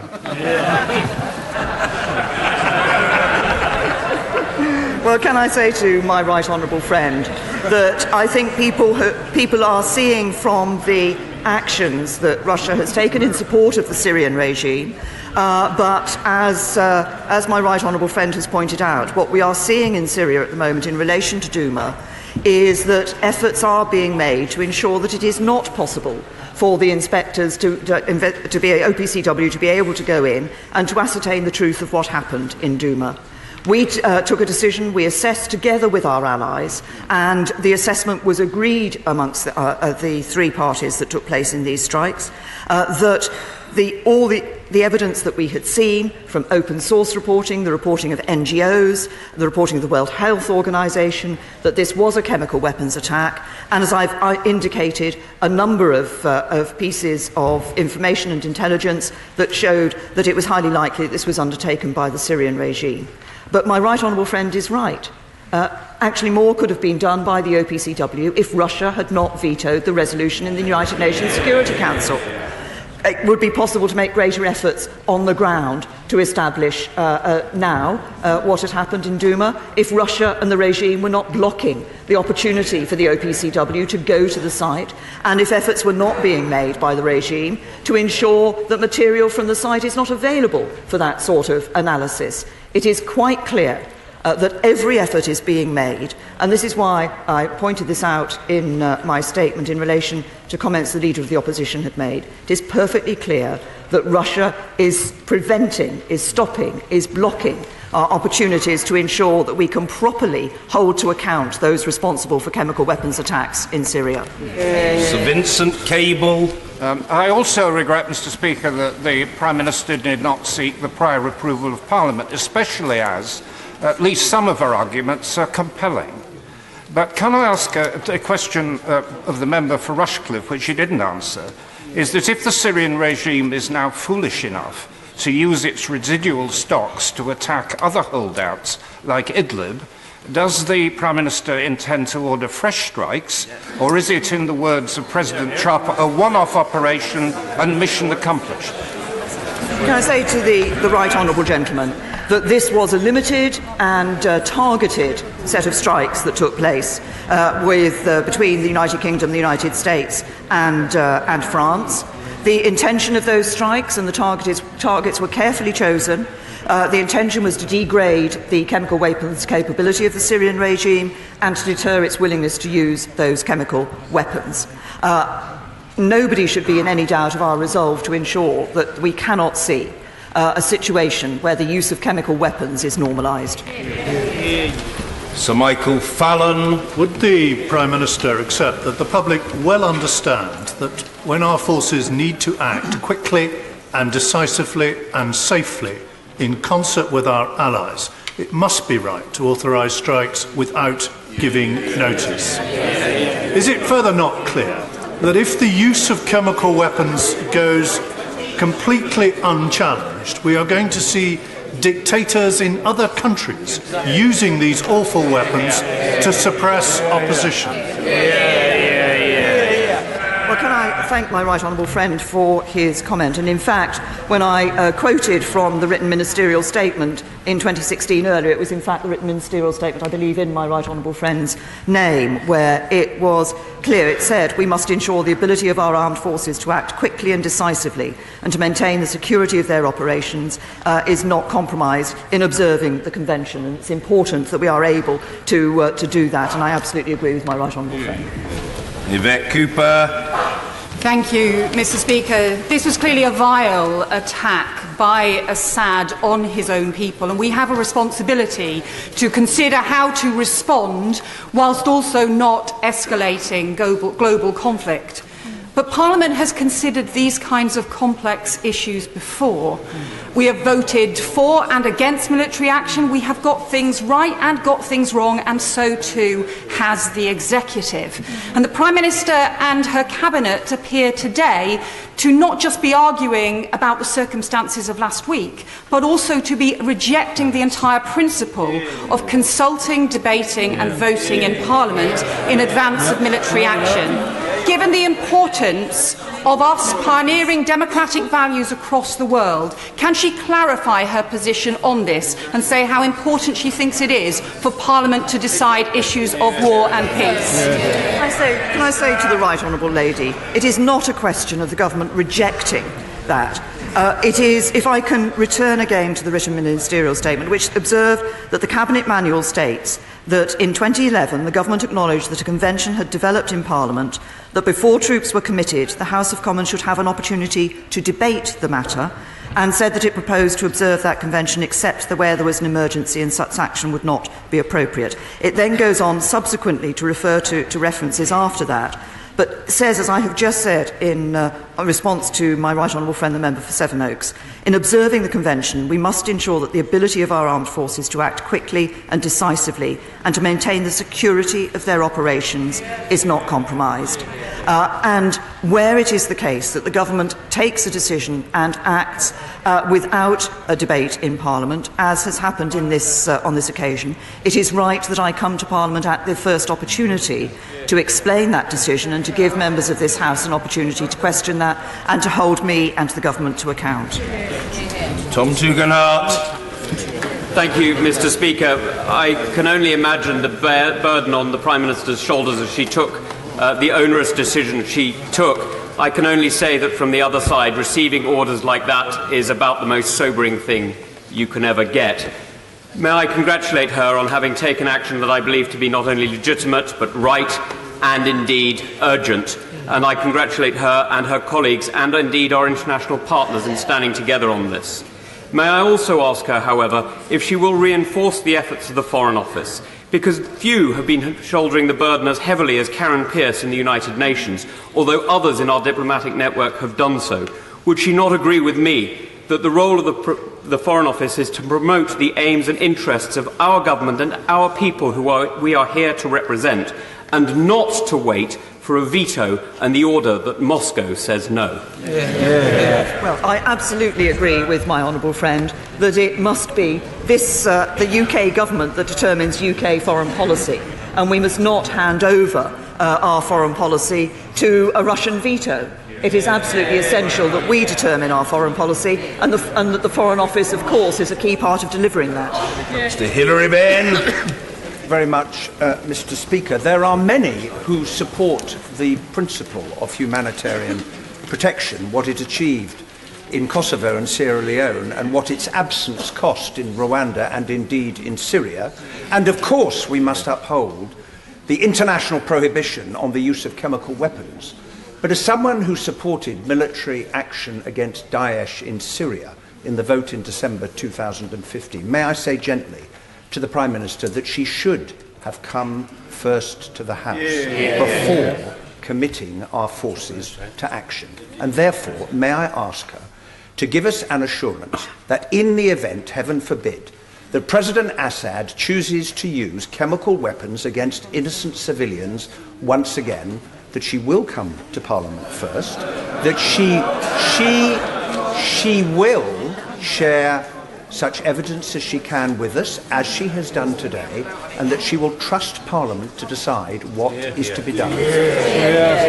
Say to the right honourable gentleman, as I set out the basis on which we took this decision in the statement that I have just made, and I recognise the importance and significance of Parliament and Parliament being able to make its views known on these issues. But it is also important that the government is able to act. There will always be circumstances in which it's important for the government to be able to act, and for the operational security of our armed forces to be able to do so without that debate having taken place in Parliament. There will be circumstances where that is the case. The government has consistently set that out. As I said, if those are the circumstances, then it's right that the Prime Minister comes to Parliament at the earliest opportunity. But in relation to the reference he's made to potential future action, as I said in response to the Right Honourable Gentleman, the Leader of the Liberal Democrats, this was a targeted attack. It was targeted on the degrading of the chemical weapons capability of the Syrian regime, and it was undertaken. We now look alongside that to undertake international work and diplomatic and political channels to ensure that we reinforce the international norm of not using chemical weapons. But nobody should be in any doubt, I think, about our resolve that should be there to ensure that we do not see a situation developing where the use of chemical weapons is normalised. Mr. Dominic Grieve. Thank you, Mr. Speaker. If the Leader of the Opposition persists on behalf of the Labour Party in changing its previous adherence to the previous rule of international law, justifying taking unilateral action in the event of there being a humanitarian necessity, does my right honourable friend agree with me that the consequence of that is going to be that any tyrant, megalomaniac, person intent on carrying out genocide, if they have the support of an amoral state within the Security Council, we'll be able to conduct that genocide with total impunity. Even if it was within our power to act to prevent it. And does she agree with me that in those circumstances, far from upholding the international rules-based system, the reality is that it would be dead? Can I say to my right honourable and learned friend that I absolutely agree with him. He is absolutely right. If we were to say that we were only prepared to act when we had the support of the United Nations, given that there is, as we have seen in this circumstance, a member of the UN Security Council who is willing repeatedly to veto the ability to investigate these issues, then anybody, any tyrant around the world could determine that actually they could act with impunity and they could use these weapons with impunity. We must not allow that. The use of these chemical weapons must be stopped. Mr. Nigel Dodds. Associate my honourable and right honourable friends with the Prime Minister's remarks on the passing of Sergeant Tunro and his courage and valour is another example of the courage and valour of all our servicemen and women as exemplified in Syria at the weekend. Can I thank her for her call with me prior to the action on Saturday morning, and thank her for her statement today, and the cogent and well-argued nature of that statement addresses the challenges of these difficult times in stark contrast to the contribution of the Leader of the Opposition in this House today. And given the fact that this is limited and targeted action, given the fact that diplomacy was tried and was unable, sadly, to succeed, the Prime Minister is utterly justified in the action that she has taken. And she should have the support of every right-thinking member of this House in upholding international law and defending the national interests of the United Kingdom. Can I thank the right honourable gentleman, and he is absolutely right. We undertook this action because we believed it was the right thing to do. It was in our national interest, and I believe it is important that all of us across this House recognise the need to uphold the international rules-based order and do what we can to ensure that we maintain that rules-based order.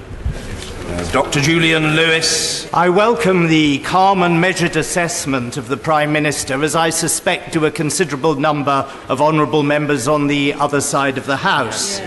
She mentioned the year 2011. Now, bearing in mind what happened in Libya after the House retrospectively approved air action in 2011, namely the toppling of the regime, will she give us an absolute and unequivocal guarantee that the use of airstrikes now, specifically, as she says, to degrade and deter chemical atrocities, will absolutely not be allowed to lead to the Royal Air Force becoming, in effect, the air arm of the jihadist-led rebel forces in Syria? The two roles are and should be held to be entirely separate. My honourable friend is absolutely right. They are separate. This was about the degrading of the chemical weapons capability. It was not about regime change. It was not about an intervention in the civil war in Syria. It was about the use of chemical weapons and the prevention of future humanitarian suffering. Liz Kendall. There are no easy solutions to the appalling humanitarian crisis and civil war in Syria. But Assad's repeated use of chemical weapons against his own people in violation of international law cannot go unanswered. Can the Prime Minister tell us what her assessment is of Assad's chemical weapons capability after these strikes, and what further and urgent humanitarian action she is planning to protect Syrian civilians? Can I say to the honourable lady, can I thank her for her words and say that we continue to complete the assessments of the action, but the assessment of the strikes that took place in the early hours of Saturday morning are that those strikes were successful, that they will have degraded the chemical weapons capability of the Syrian regime. But we will continue to ensure that we are encouraging humanitarian access to those people in Syria who require that access. Again, there have been attempts through the United Nations to encourage that access and so forth, and sometimes those have not been successful, but we will continue to press because we believe it is important that we can ensure that support is available to those people in Syria who need it. Justine Greening. As the former Secretary of State for International Development, the harrowing stories that I heard from refugees, Syrian refugees, men, women and children, will stay with me for the rest of my life.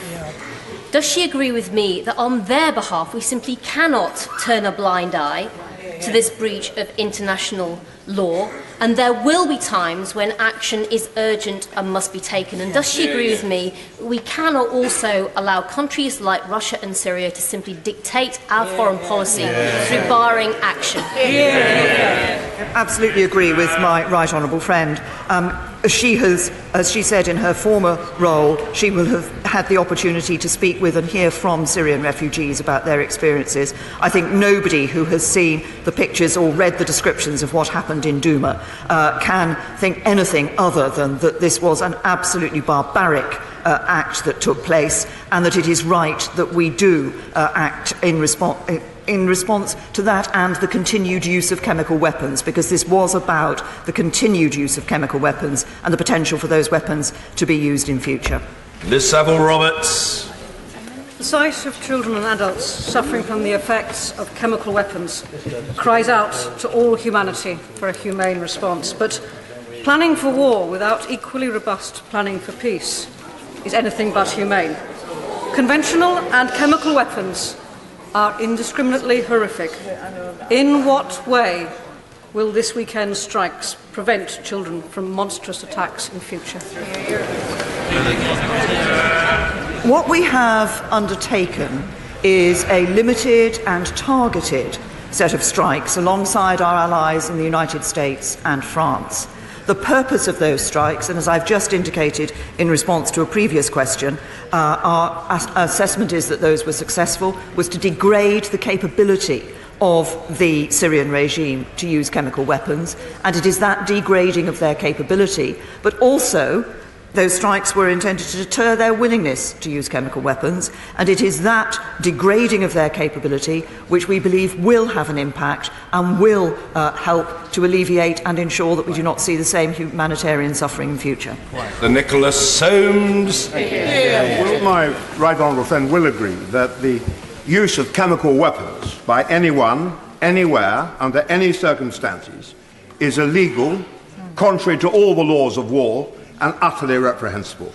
And would she therefore confirm that the government will, at a later date, seek the arraignment at an international court of those who instigate these vile acts, whoever they may be? Can I say to my right honourable friend that he is absolutely right about the illegality of the use of chemical weapons and the impact of the use of chemical weapons, and we believe that those who are responsible should be held to account. Chris Leslie. The Prime Minister that pinpointing and degrading Assad's chemical weapons was necessary and appropriate, and that intervening to save civilians from future gas attacks, while not without risk, was absolutely the right thing to do. And would the Prime Minister also agree that a policy of inaction also would have severe consequences, and that those who would turn a blind eye, who would do nothing in pursuit of some moral high ground, should also be held accountable for once today as well?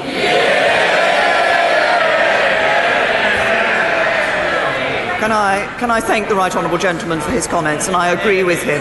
I think we have to look, many people focus on the impact of action, but actually inaction would have given a message that these chemical weapons could continue to be used by the Syrian regime and indeed by others with impunity, and we cannot allow that to happen. The use of these weapons must be stopped.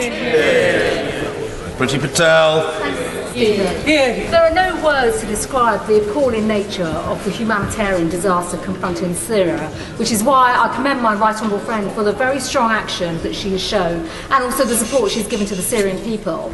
Will my right honourable friend give an assurance that in the face of the abhorrent abuses perpetrated by the Assad regime, that she will continue to be a strong voice for the international rules-based system and show that Britain will not stand idly by when cruel weapons are used to murder innocent children and families? Well, can I say to my right honourable friend, I absolutely agree with her. We will ensure that our voice is heard. And I think it is absolutely right. This is the right thing to do. It was in our national interest, but it's also important that we are standing up for that international rules-based order and that we continue to do so. Ben Bradshaw. Britain was absolutely right with France and America to take this long overdue action in response to Assad's proven and repeated use of chemical weapons. His regime and the Kremlin have lied and lied again since 2013 on his continued development of his chemical weapons programme and their continued use. So will she reassure this House that if this does not prove to be a sufficient deterrent, she and our allies will not hesitate to act again, but I do urge her in those circumstances, to come to this House and seek Parliament's consent first. I say to the right honourable gentleman, he's absolutely right to refer to proven and repeated use of chemical weapons by the Syrian regime.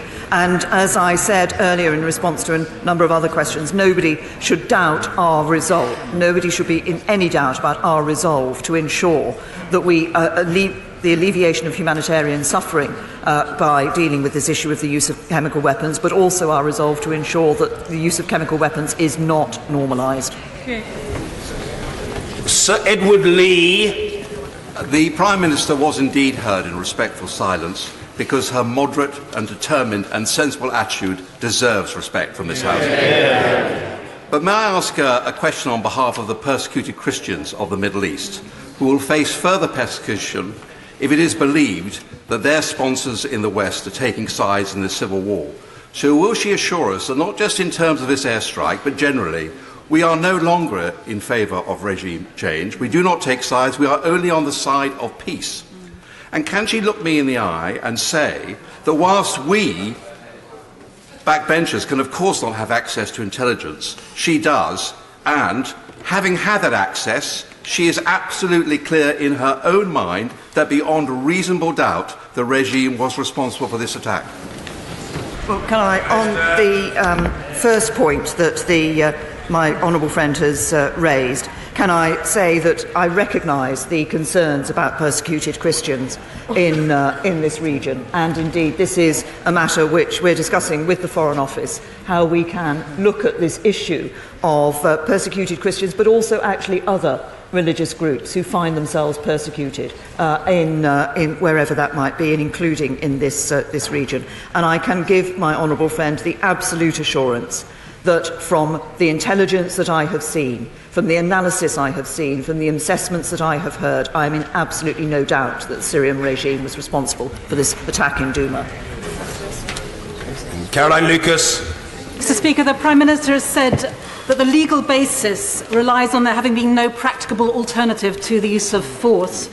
Further to that, can she confirm exactly when the UK identified Himshin Shah as a chemical weapons storage facility, and when they identified the chemical research facility at Barzeh as a chemical weapons research centre, when this information was reported to the OPCW, and whether the UK has asked the OPCW to inspect both sites? I have to say to the Honourable Lady, we are very keen, we've been very clear that we would like it to be possible for the OPCW to investigate sites in Syria and for there to be proper accountability, proper identification of the chemical weapons and proper accountability for the use of those chemical weapons. This is, well, can I say to the Honourable Lady that last Tuesday in the United Nations Security Council there was a proposal, there was going to be a proposal, a resolution, that would have enabled the reintroduction of a proper investigative mechanism to look at the use of chemical weapons and what chemical weapons were available in Syria and held by the regime, their capabilities, and to be able to ascertain accountability for those chemical weapons. That draft resolution was vetoed by Russia. Mr. Richard Benyon. Would my right honourable friend agree that in the coming days, weeks and months, the image that we must hold in our minds is of children coughing up their lungs? And would she understand that many of us, on all sides in this House, want an executive, when it's planning a limited operation like this, to act, and in the full knowledge that if it doesn't, and tries to labour before the House at great length, we'll put at risk not only the operation, possibly the risk to our airmen, and the complications of working with our partners. Can I say, I absolutely agree with my right honourable friend, and I think he's absolutely right. When we think about this issue, we should hold in our minds the horrific suffering of children and others in Douma as a result of the use of these chemical weapons. Stella Creasy. Thank you, Mr. Speaker. The Prime Minister just said that we should hold in our eyes the images of the suffering of those children, the human cost of the consequences of Assad and their Russian backers using chemical weapons against their people and it becoming normalised. But we know this is not the first time. So with that in mind, can I beg the Prime Minister to rethink her approach to those Syrians who have fled to Europe, because they are the same people fleeing this horror. They are the people who needed a safe haven, and with 40% of those in the Greek camps Syrian, a third of them children, and only one Home Office official for the entirety of Greece to deal with the issue, do they not deserve more direct support from us too? Can I say to the Honourable Lady that the Home Office has been looking very carefully at this issue. We have changed the arrangements that we have in order to ensure that there's a wider group of children that will be fall within the remit of the proposals that we have for bringing refugee children into the United Kingdom. There are a number of ways in which we are ensuring that we do accommodate and offer shelter and security to refugees from Syria, including refugee children. But as I said earlier, we must also recognise the many millions of people from Syria who have been displaced from their country, both within their country and from their country. And I think it is right that we look to ensure that we can provide as much support as possible for them, and that is best done by supporting them in region. Nicky Morgan. Mr. Speaker, can I offer my support to the Prime Minister both for the action that was taken at the weekend, but also to her stance on Parliament.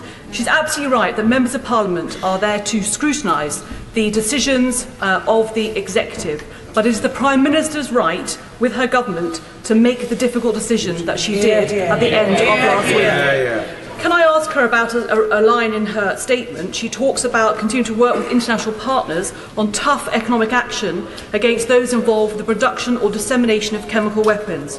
Can I suggest to her that that should extend to those who are complicit in the use of chemical weapons, those who turn a blind eye to the use of chemical weapons, and those who veto resolutions of the United Nations? I'm talking about much tougher sanctions on Russia and Russian citizens. Can I thank my right honourable friend for her contribution and for the specific proposals that she has made. We will be looking very carefully at what further levers can be used, and as I said, I'm pleased that the Foreign Affairs Council in the European Foreign Affairs Council has today agreed that it is willing to look at what further measures could be taken, but I will certainly take on board and note the specific suggestions my right honourable friend has made.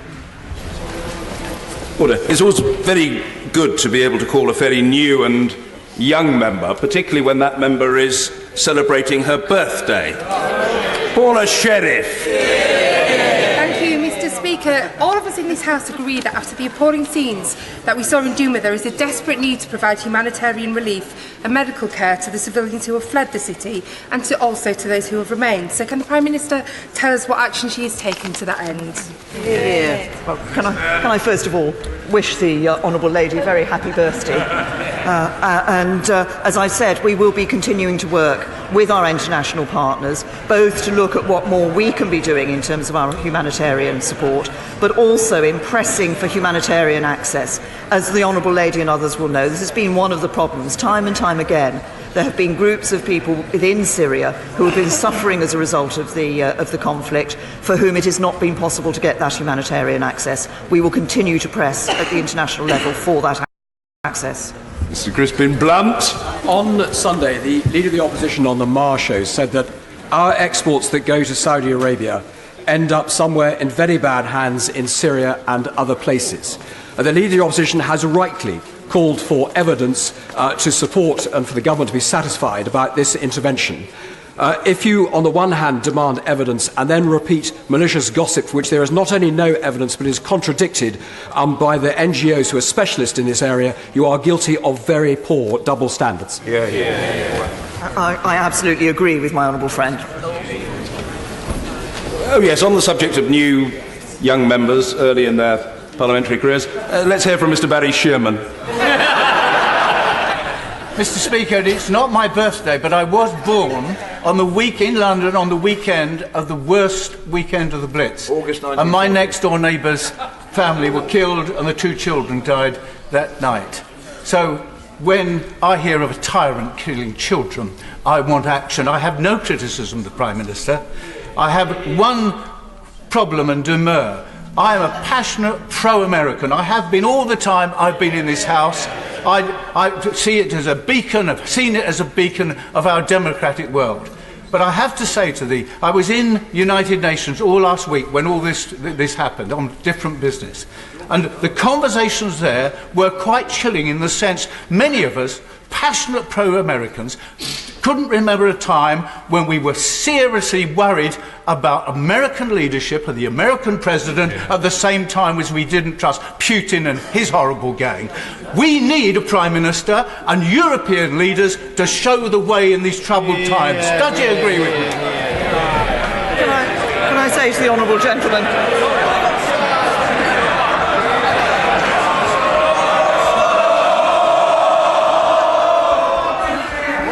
Can I say to the honourable gentleman, I think what he has seen from the fact that the United Kingdom and France came together with the United States in this action, that actually there is leadership being shown in Europe on this matter, and we will continue to work with France, as I said, on the international grouping that they have put together in relation to the prohibition of use of chemical weapons, and I think it is clear that Europe has taken a stance on this and has shown the way and the importance of the international rules-based order.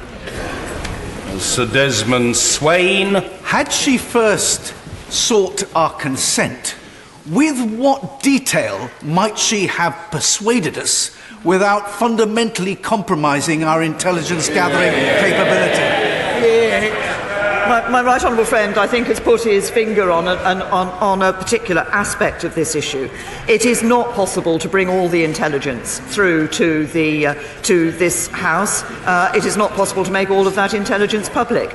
And sometimes, actually, more information can be made available after the event than in advance of the event, because we do need to maintain the operational security of our armed forces. Laura Smith. Mr. Speaker, I wasn't expecting you to call me then, so thank you.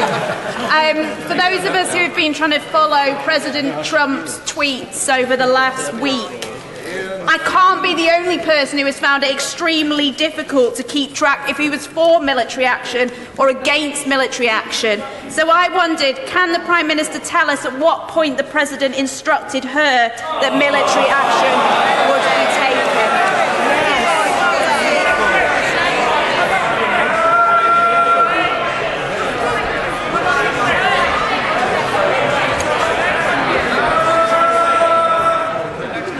The answer to the honourable lady's question is at no point at all. I took this decision because I believed it was the right thing to do. It was in our national interest. And it is a decision that should be, I believe, supported by anybody who recognises that we need to re-establish the international norms in relation to the use and the prohibition of the use of chemical weapons. Mr. Damien Green. Thank you, Mr. Speaker. The Prime Minister deserves the support she's getting from across the House for the action she's taken, just as it's had support from democracies, not just in Europe, but all around the world. Isn't the problem for those who are advocating any and every type of action except military action is that this action by the Assad regime was part of a repeated pattern of barbaric use of chemical weapons, and that therefore, if she and our allies had not taken military action, we would have sent the message that using chemical weapons was no big deal, thus encouraging further use of them on innocent civilians around the world. Well, can I say to my right honourable friend, he's absolutely right. It was important, I believe, that we took action because what we saw in Douma was part of a repeated pattern of behaviour by the Syrian regime, and it was precisely in order to degrade their capability to prevent further humanitarian suffering that we took this action. Stuart Malcolm MacDonald. Mr. Speaker, thank you very much. I accept that the Prime Minister had no real easy options in making this consideration, but given that members of the Security Council are now acting out with the norms that she says she's acted to defend, because ultimately if the veto is dead for Moscow, it's dead for London, how exactly does she plan to restore the order and reform the National Security Council? Well, we will continue to operate through the United Nations Security Council, but we will continue to make the arguments for ensuring that every country recognises the importance of ensuring that we maintain the prohibition on the use of chemical weapons. As I said earlier, The strikes that took place were about degrading the Syrian regime's capability. But I believe they should have given a message to others as well, that we will not accept the use of chemical weapons with impunity. Jack Lepresti. Thank you, Mr. Speaker. Could I begin by congratulating the Prime Minister on her leadership and on her sheer guts to take a decisive decision over the weekend to deal with Assad and his friends. Now, in the event of a retaliatory cyber attack from Russia, attacking our NHS or any other vital part of our infrastructure, would she then, working with our NATO allies, consider invoking Article 5? Can I say to the honourable gentleman, he's raised the issue of potential cyber attacks. Of course, we have done a great deal as a government to reinforce our capability of identifying and dealing with any potential cyber attacks that take place. The establishment of the National Cyber Security Centre has been a very important development from the United Kingdom's point of view in enabling us to deal with this issue of cyber attacks. And of course, we always remain on the alert for any such attacks taking place, and we continue to enhance our capability to deal with them. Gapes. Mr. Speaker, the Prime Minister referred to the actions of previous governments. Can I remind her, and also the Right Honourable Member for Islington North, that it was a Labour government with Robin Cook as Foreign Secretary which carried out airstrikes in Iraq under Operation Desert Fox in 1998 without a UN resolution, that it was a Labour government that restored President Kaba in Sierra Leone without a UN resolution, that it was a Labour government that stopped the ethnic cleansing in Kosovo without a UN resolution, and that there is a long-standing and noble tradition on these benches supporting humanitarian intervention and the responsibility to protect.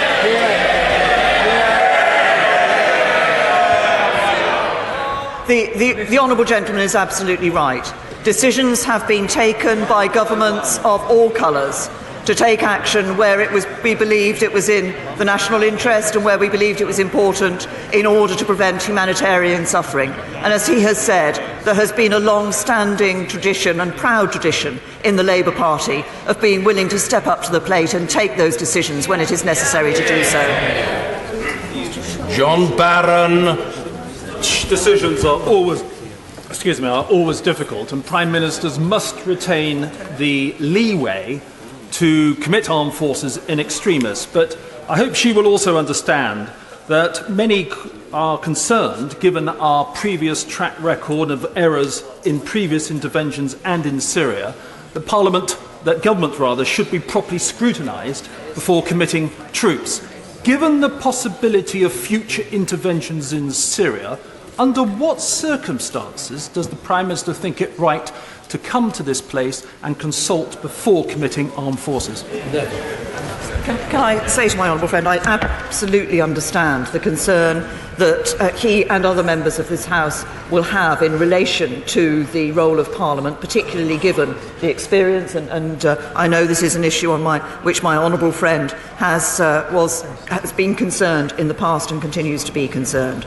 I think it is important. It isn't, as I said earlier in response to the Right Honourable Lady, the member for Pontefract, that we're saying no debate should take place in Parliament, but simply that I think that does need to be a recognition of the fact that there will be occasions when it is important to act in a timeline and with the consideration of the operational security of our armed forces that means that it is not possible to have that debate in advance of a decision being taken. Stephen Doughty. Mr. Speaker, one of the last discussions I had with our murdered former colleague Joe Cox was on the need to protect civilians in Syria. And given that we can neither be in a situation where we fire and forget, we can neither be in a situation where we simply debate and talk and forget. And therefore, can I ask the Prime Minister what is her comprehensive political, diplomatic and humanitarian strategy to protect civilians in Syria, not just one-off military actions? And while she's at it, will she agree with me that councils around this country, including Vale of Glamorgan in my own constituency, need to do much more to support the resettlement of Syrian refugees under the resettlement programme, which they are currently not doing? Certainly. Can I say to the honourable gentleman that I think there are, if I may, there are two areas in which I would say we will undertake this diplomatic and political process. The first is in relation to the use of chemical weapons, and it is following up on the military action that has taken place within a number of international fora. As I've said, there have already been obviously comments coming out of the European Foreign Affairs Council, the Gulf Cooperation Council, and we will be discussing this with a number of leaders around the world as to how we can re-establish the international norm prohibiting the use of chemical weapons. So that is one strand of activity we will undertake. The other is the full support we will continue to give to the United Nations process in trying to find a solution to what is happening in Syria. We support the Stefan de Mistura, the United Nations envoy's work that he is doing in that area. We hope that the Geneva process can be reignited and that we can see the parties coming together around the table to find a genuine solution. But it does mean not just all the parties in Syria themselves, but actually the backers of the parties in Syria being willing to do that as well. Mark Francois. Thank you very much, Mr. Speaker. The Leader of the Opposition has argued that these airstrikes were illegal. But is it not true that the only illegal act which has taken place in this situation was the war crime, and it was a war crime, of using chemical weapons to murder families and children? And was the Prime Minister not entirely right to authorise these airstrikes to defend the principles of the Chemical Weapons Convention and in so doing to uphold international law? I say to my honourable friend, he is absolutely right. What is illegal is the use of chemical weapons, and it is entirely right that we have acted. Laura Pidcock.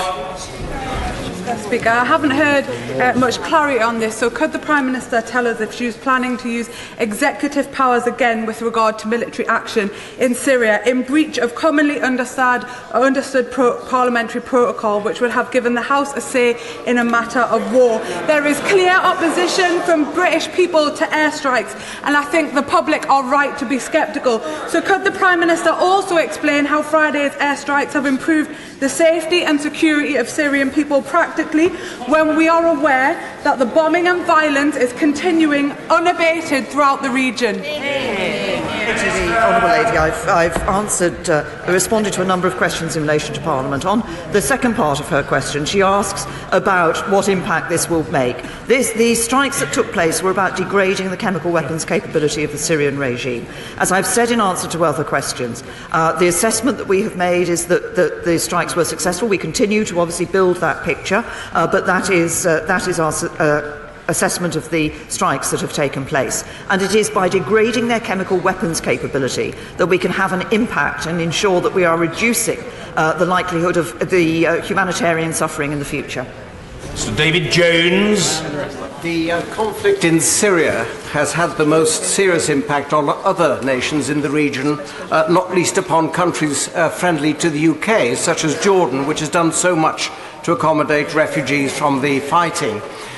Can my right honourable friend confirm that our regional allies have been kept fully informed of the action that we took over the last weekend, and that they will be similarly informed should any future action be necessary? I can give that assurance to my right honourable friend.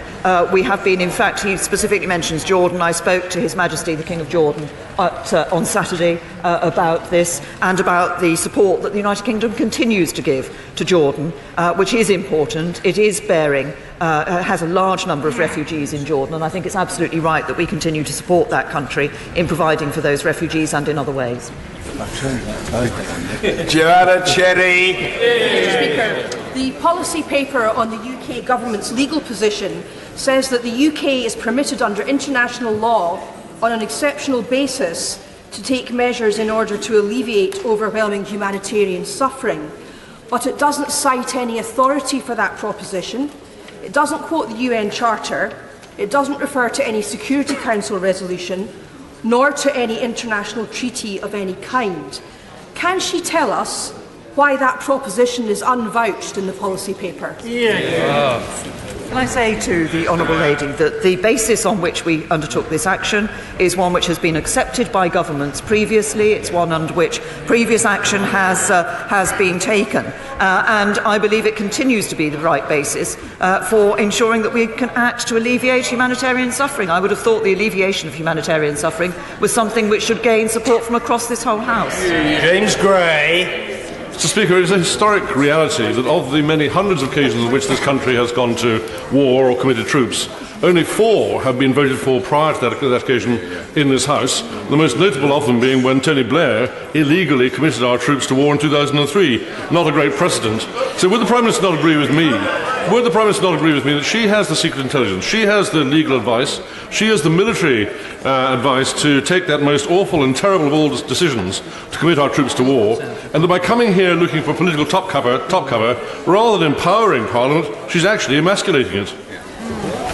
Can I say to my honourable friend, I think the position that the government has taken on these matters, as set out in 2016, is absolutely clear, that we must retain the right to be able to commit our armed forces where it is necessary and right to do so on a timely fashion, without having a debate here in Parliament, but we recognise the significance of Parliament, the importance of Parliament, and if it is the case that a decision is taken without that prior consideration by Parliament, then the Prime Minister should come at the first possible opportunity to the House, which is what I've done. Jay Swinson. Thank you, Mr. Speaker. I'm glad that we are finally debating this situation in Syria, but the Prime Minister could and should have recalled Parliament to discuss and vote on this last week. The heartbreaking and sickening images of these chemical attacks leave us in no doubt why so many Syrians have felt forced to take their children and flee their homes and their country. In the same circumstances, which of us would not do the same? But with deeper engagement comes greater responsibility. So does the Prime Minister recognise the jarring contrast between the humanitarian arguments she makes for this military action and her government's inhumane and inadequate approach to Syrian refugees, which has left vulnerable children stranded and alone? I say to the Right Honourable Lady that we have been providing significant support to Syrian refugees since the start of this conflict.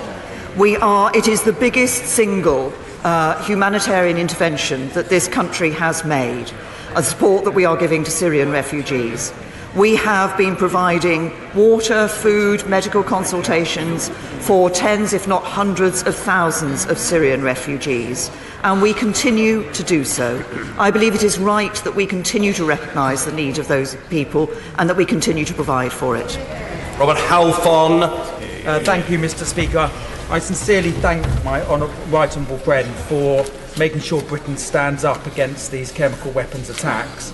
Could I ask my right honourable friend if she's seen the investigation in the Times newspaper on Saturday, which shows that a number of senior academics across universities, including Sheffield and Edinburgh, are disseminating extremist Assad propaganda. Yeah. The Times describe it as an insult to the victims of the depraved regime and a stain on the reputation of the institutions which host its authors. Absolutely. Will she act to stop this extremism in our universities? I have to confess to my honourable friend that I had not seen that particular report, and I will, of course, look at that particular report. There are a number of values that underpin our society. Of course, academic freedom is one of them. But I will certainly look at the instances that he has referred me to. Emma Reynolds. I regret that there is a parliamentary debate and vote on this military intervention. However, standing by and letting President Assad use chemical weapons against his own people would have been the wrong thing to do. To prevent the further deterioration of the humanitarian catastrophe that is unfolding and has been for the last 7 years in Syria, will the Prime Minister support President Macron's initiative to push for humanitarian corridors to alleviate the suffering of the Syrian people?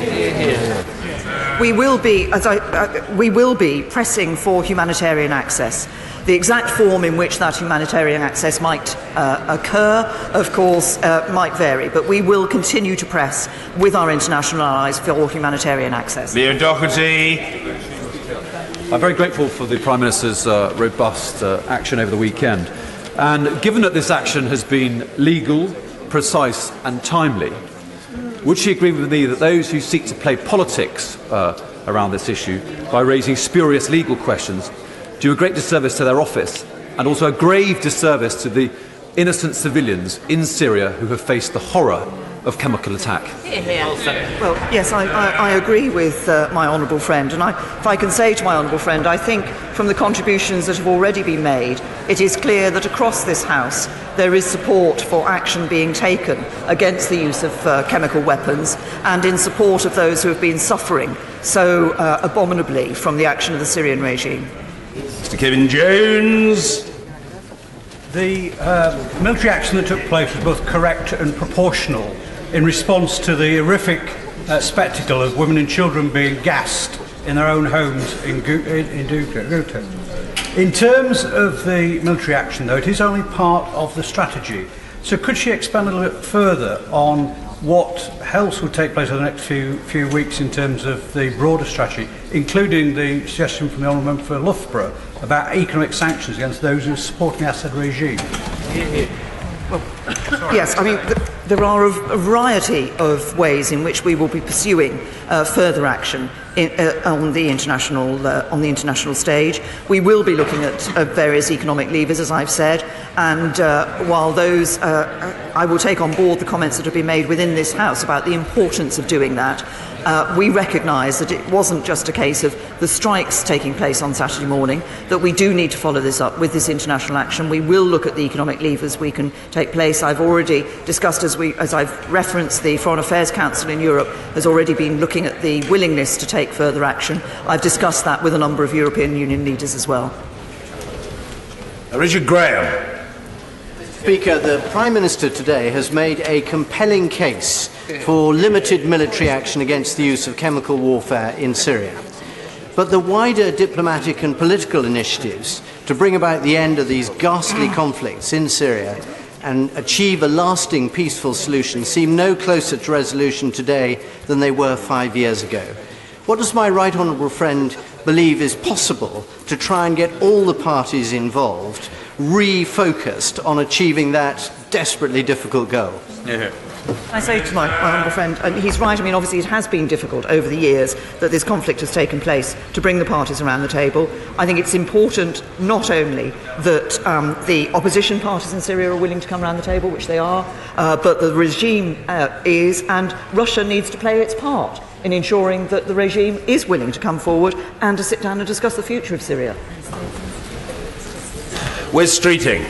Thank you, Mr. Speaker. We all know that the Syrian civil war will only end through diplomatic means, which is why this evening's Stop the War demonstration should be taking place outside the Russian embassy and not outside this Parliament. The truth is that had the UN Security Council fulfilled its obligations, then we wouldn't be facing the scenario the Prime Minister described this afternoon. But can I ask her, with the same degree of urgency and with the same scale of response that she's provided in the last week, look again at the humanitarian crisis? Because this country has taken only 11,000 refugees. Look at Syria's neighbours, Lebanon, Iraq, Jordan, all of whom are bearing the brunt of that humanitarian crisis. We have a responsibility to protect Syrian civilians, whether in Syria, in surrounding countries, or those making their way to this country, and I don't think we've stepped up to the mark, not nearly enough. What can I say to the honourable gentleman? As I've said before, we are providing, of course, support within the region to those refugees, and we have done so on the basis that we believe it is important. We want to see a resolution to the Syrian conflict such that people will be able to return home in the future, and that support in region is more likely to enable that to happen. But he's absolutely right when he says that Russia must bear its responsibility for what is happening in Syria and for the continuation of this conflict. Order. I'm keen to accommodate the level of interest in the House. This is an extremely important occasion, and in my experience, the Prime Minister never complains about having to answer questions, or at least she never does to me anyway. And I'm very grateful for that, and I appreciate that. But it would be helpful if colleagues would be succinct, and I know that quality will be magnificently exhibited now by Anna Soubry. Don't hold your breath, Mr. Speaker. Could I just say that the Prime Minister was absolutely right in ordering the airstrikes this weekend? Would she agree with me that the Leader of the Opposition, however, was completely wrong? Wrong in his failure to blame Assad for the chemical attacks on his own people, and wrong when he said that this country hasn't been playing its part in assisting refugees. We are the second biggest donor in the world.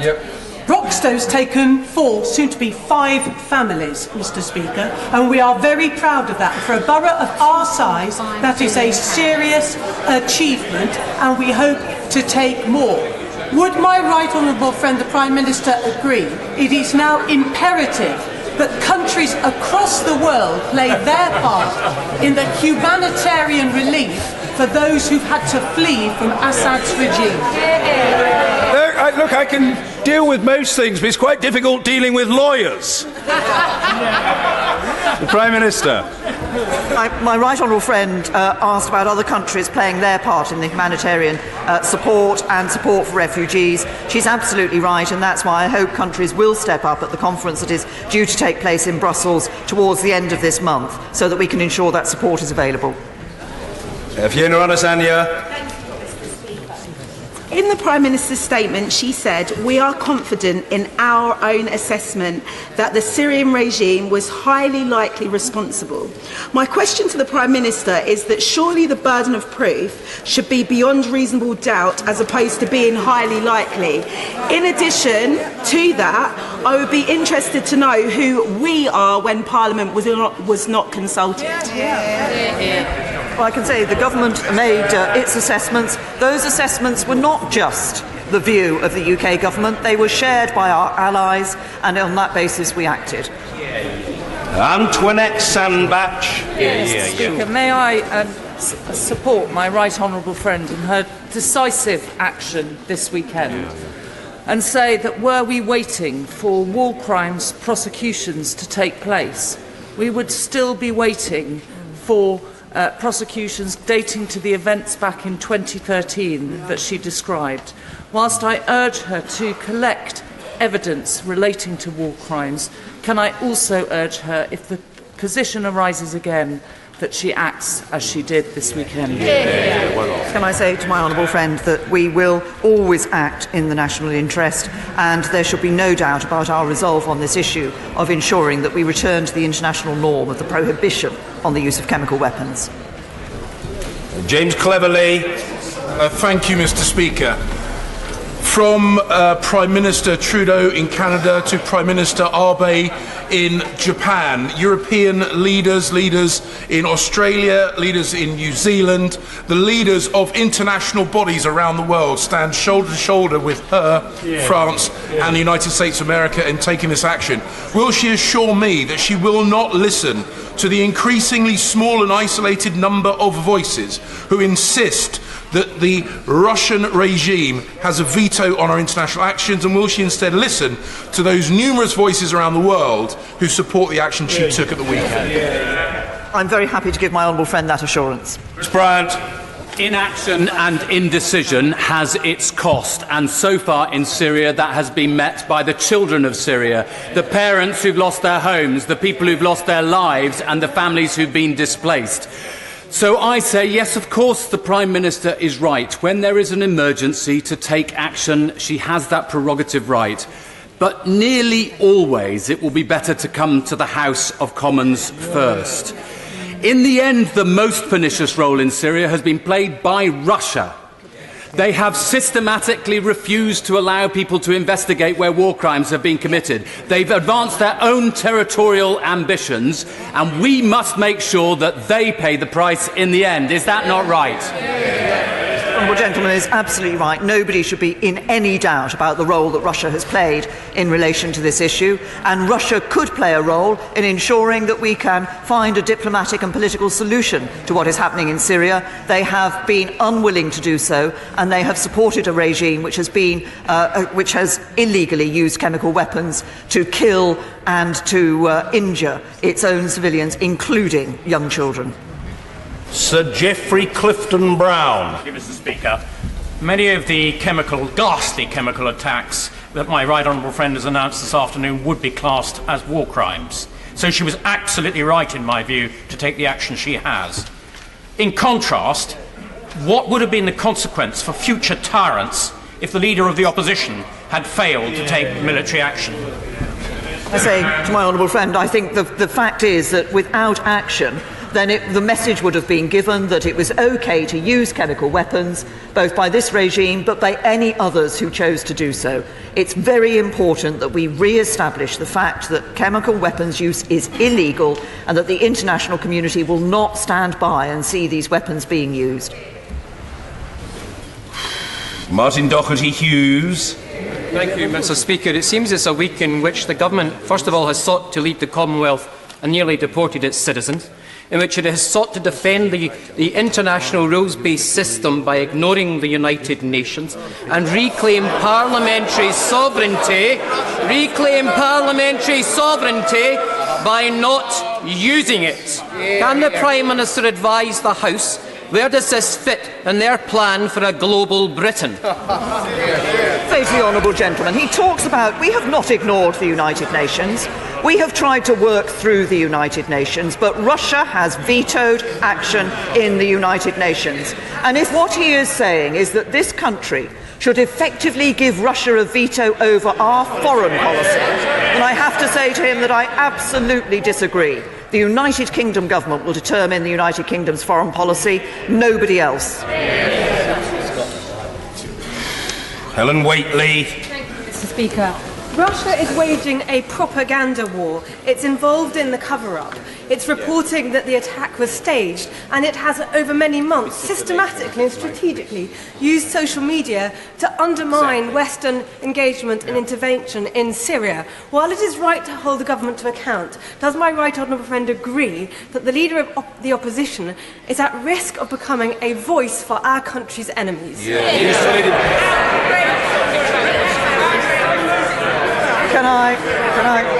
Can I say to my honourable friend? Can I say to my honourable friend that I think it is important that everybody across this House is in no doubt of the way in which Russia has supported the Syrian regime and the way in which Russia has acted, which means that it has been much harder to do what the Leader of the Opposition and others have looked for, which is to bring an end to the conflict in Syria. Russia is playing a negative role, they could play a positive role, and we should be in no doubt of the actions that Russia has taken and the role it's playing. Alistair Carmichael. Thank you, Mr. Speaker. When David Cameron came to the House in 2011, following the start of our intervention in Libya, it was for a full debate on an emendable motion. He got that approval by 557 votes to 13. I offer no prizes for guessing who was in the 13, Mr. Speaker. Will the Prime Minister follow the precedent set by David Cameron and tomorrow allow the House a vote on an emendable motion and not just a general debate? The right honourable gentleman quotes the former Prime Minister. Can I say the former Prime Minister had also said to the House of Commons in 2014, it's important to reserve the right that if there were a critical British national interest at stake, or there were the need to act to prevent a humanitarian catastrophe, you could act immediately and explain to the House of Commons afterwards. Mr. Stephen Hammond. Thank you, Mr. Speaker. Can I say to the Prime Minister, I think she's absolutely right in the actions she took and the way she took them. And she was also right in her statement to continue to press for the re-establishment of the international investigative mechanism. But can I say to her, does she believe that mechanism will be thwarted and that ambition will be thwarted unless the Russians give up their veto of the Security Council and the OPCW allowed to continue their investigations unhindered in Syria? I would like to see the OPCW able to continue their investigations unhindered, but as my honourable friend has put his finger on it, unless the Russians are willing, within the Security Council, to put aside the position they've taken previously and accept that it is important that we re-establish this international rules-based order, that we allow those investigations to take place and we hold the Syrian regime accountable for what they've been doing. McFadden. Hear, hear. This debate is heavily coloured by the vote that took place in this House in 2013 against the use of military action after the Syrian regime had used chemical weapons at that time. Can the Prime Minister tell the House how many times the Syrian regime has used chemical weapons against its own people since we took that vote, and since Russia promised to oversee the elimination of the Syrian chemical weapons programme. I made reference in my statement to a number of occasions on which the Syrian regime has used chemical weapons as evidenced and as has been accepted by the United Nations. And this is exactly the problem. They said they would get rid of their chemical weapons. The Russians said they would guarantee that would happen. It did not happen. Chemical weapons have been used on a number of occasions since. Mark Harper. Mr. Speaker, I support the decision the Prime Minister took both to authorise action that degraded chemical weapons capability but also sent a very clear message about its unacceptability. I listened carefully to the Leader of the Opposition, but having listened to him and looked at what he's done in this House when he's opposed military action, whether it was authorised by the UN and indeed when it was asked for by the government of Iraq to deal with Daesh, I know the Prime Minister took that decision with great care and attention. A Prime Minister must do, but a Prime Minister that's never willing to use military action isn't fit to hold that office. There is no harder decision for a Prime Minister to take than to commit British armed forces to action. It is a grave responsibility, but sadly there are occasions where it is necessary to take that decision. And yes, be held accountable for it. But the idea that we would never commit our armed forces to action is completely unacceptable. We have to accept that there are occasions when it is right for our armed forces to be sent out there into action on our behalf, and that is what we have done. McKinnell. The international community has a responsibility to protect civilians caught up in conflict. So would the Prime Minister explain how she and the international community intend to hold Assad and his allies fully to account in the interest of preventing further atrocities?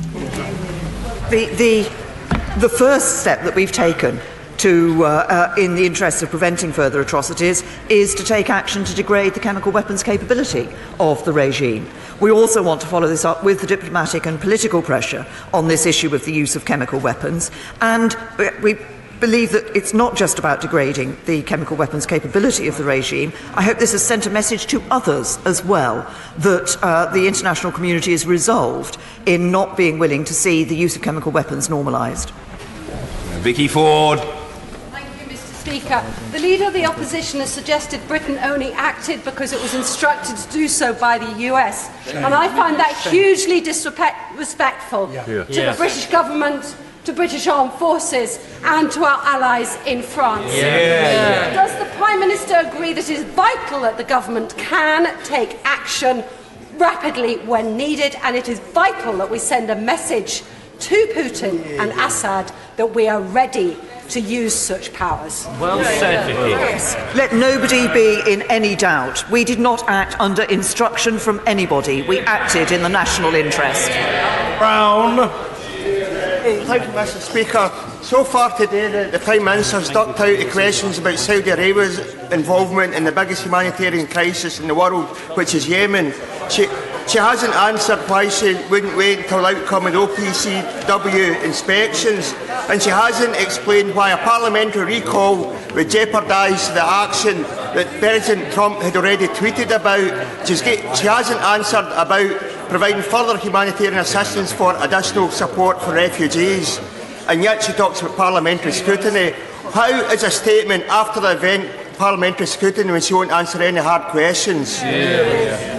Say that he talks about me not answering questions on refugees. I have done so on the OPCW. I have done so. I have answered many questions, and I have to say I'll be answering many more on this particular issue. And Dr. Andy Mearison. The UK and the men and women of our armed forces should be enormously proud of being part of a triumvirate that over the weekend delivered necessary and proportionate and humane military effect, and the Prime Minister should be proud of her leadership. Yes. In addition to its disgracefully deployed veto on the UN Security Council, would the Prime Minister agree that Russia also has another veto, and that is the veto it's able to exercise by virtue of shifting its military assets around Syria? Yes, my honourable friend is right that we should look very carefully at the role that Russia is playing in Syria, and Russia has the capability of acting in a different way, of ensuring that the parties can sit down together and can resolve this issue and find a political solution. They have not been willing to do so far, but we will make every effort to ensure that all the parties are willing to do that and are willing to ensure we can find that political solution. Khalid Mahmood. Thank you, Mr. Speaker. If the targeted buildings were not empty, what assessment does the Prime Minister have of the casualties? Can I say to the honourable gentleman that we have no evidence of casualties so far. If there are reports of casualties, those will be properly investigated. Of course, that is in sharp contrast to the action that is the approach that is taken by the Syrian regime and their Russian backers. The planning was done very carefully to ensure that we minimise the possibility of casualties. Rebecca Powell. Honourable friend, put to bed the less than constructive comments we are getting from some members of the opposition that Friday's action was taken as a knee-jerk reaction to President Trump. And rather, can my right honourable friend give assurances that action was taken in the national interest to give a clear message that using chemical weapons anywhere, whether it be Syria or Salisbury, is simply unacceptable, and we cannot turn our backs on action like this? Very happy to repeat to my honourable friend. This action was taken, we believed it was the right thing to do, it was in our national interest, it was not under the instruction of anybody else. We determined that it was right for the United Kingdom to be part of this action in order to degrade a chemical weapons capability that could have been used to inflict further humanitarian suffering. Stephen Pound. If not regime change, what is the end game? We want to ensure, well, the step we want to be able to see is the parties coming together around the table to agree a political solution to the future of Syria. There is a key role. We have been pressing for that. We've been supporting the Geneva process. We continue to support Staffan de Mistura and the work that he is doing. It is up to not just the Syrian regime, but its backers to ensure that they are willing to see that discussion take place and a proper solution for Syria being resolved in the interest of all its people. Mr. Richard Drax. Speaker, leadership takes great courage, and my right honourable friend has shown it in spades, and I commend her, as do most in the House today. I'm sure she would agree with me that I'd be failing if I did not mention the money spent on our armed forces in difficult times such as this. And I ask her, please, to consider to spend more money on our defences so we are ready, God forbid, when they are needed more in the future. I recognise the interest my honourable friend has shown in this particular topic and the way in which he has championed the armed forces in relation to the financial settlements. I was able, prior to Easter, to announce some extra money which was being made available to the Ministry of Defence, and of course we do have the Modernising Defence Programme in hand, in which we are looking to ensure, he refers to our capabilities, we are looking to ensure that we have the capabilities necessary to deal with the variety of threats that we face. But the capabilities for our security will be of a variety of sorts, not all of which will lie within the Ministry of Defence. Anna Berger. Thank you, Mr. Speaker. Further to the question and intervention from my right honourable friend from Wolverhampton South East, it was after this House voted against strikes in 2013 that the government and opposition accepted Russia's assurances that it would oversee the dismantling of Assad's chemical weapon capability. And yet, over the past 5 years, Russia have used its veto no fewer than 9 times at the Security Council. 5 of those vetoes were specifically on motions which could have hampered the use of chemical weapons in Syria. Does she, like I, believe that we were wrong to accept Russia's commitment? And can she tell this House about what her next steps are at the UN Security Council? Can I say to the honourable lady, obviously I was one of those who voted in favour of action being taken when the vote was taken in this House in 2013. I think it was a guarantee from Russia was accepted, and it has been proved that that was wrong because they did not deliver on that, and the Syrian regime have not delivered on their commitment. And so that's right, it is important that we do take this issue of the use of chemical weapons into the United Nations. I spoke to the United Nations Secretary General about further steps that can be taken over the weekend. David Duckett. Thank you, Mr. Speaker. Can my right honourable friend reassure the House that, contrary to claims over the weekend, there is no evidence that any British defence export products have ended up in the wrong hands in Syria? I can certainly give my honourable friend that assurance. Mary Cray. Speaker, can I pay tribute to our Royal Air Force personnel, some of whom I had the privilege to meet on a NATO delegation to Qatar last month? Does she agree with me that international humanitarian law is clear? There is no time, no place ever where chemical weapons may be used, and enforcing that law, that taboo, is absolutely imperative, whether those weapons are used on the streets of Salisbury or the bunkers of Douma. And many on this side of the House support the action she took. We'd also support Labour's proud tradition of taking action to intervene in humanitarian protection conflicts, notably in Kosovo and Sierra Leone, and we will act to protect that tradition.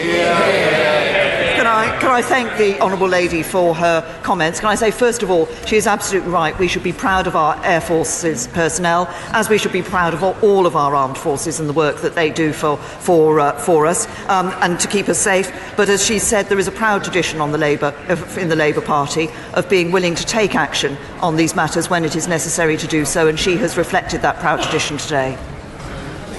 Henry Smith. Thank you, Mr. Speaker. Following the British military action in Syria over the weekend, what assessment has the government made of the asymmetrical threats faced by the United Kingdom, and what actions are being taken to combat those?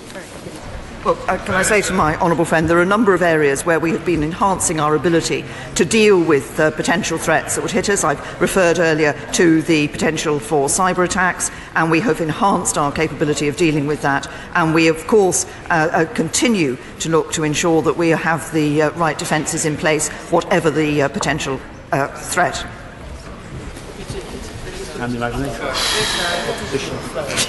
Jess Phillips. Thank you, Mr. Speaker.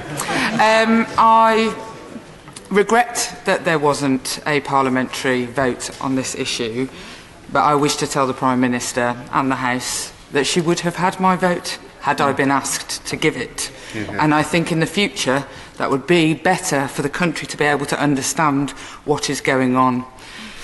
I also rise to ask that everybody in this place tries to have better faith in each other in critiquing whether they think this is right or wrong, because this is not an opportunity for politics about the local elections.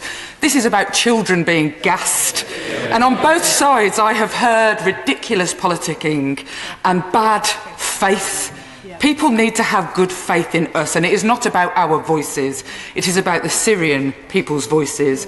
And so with that I ask, where are they in all of this? And what is the British government doing with its aid to try and build Syrian civic society?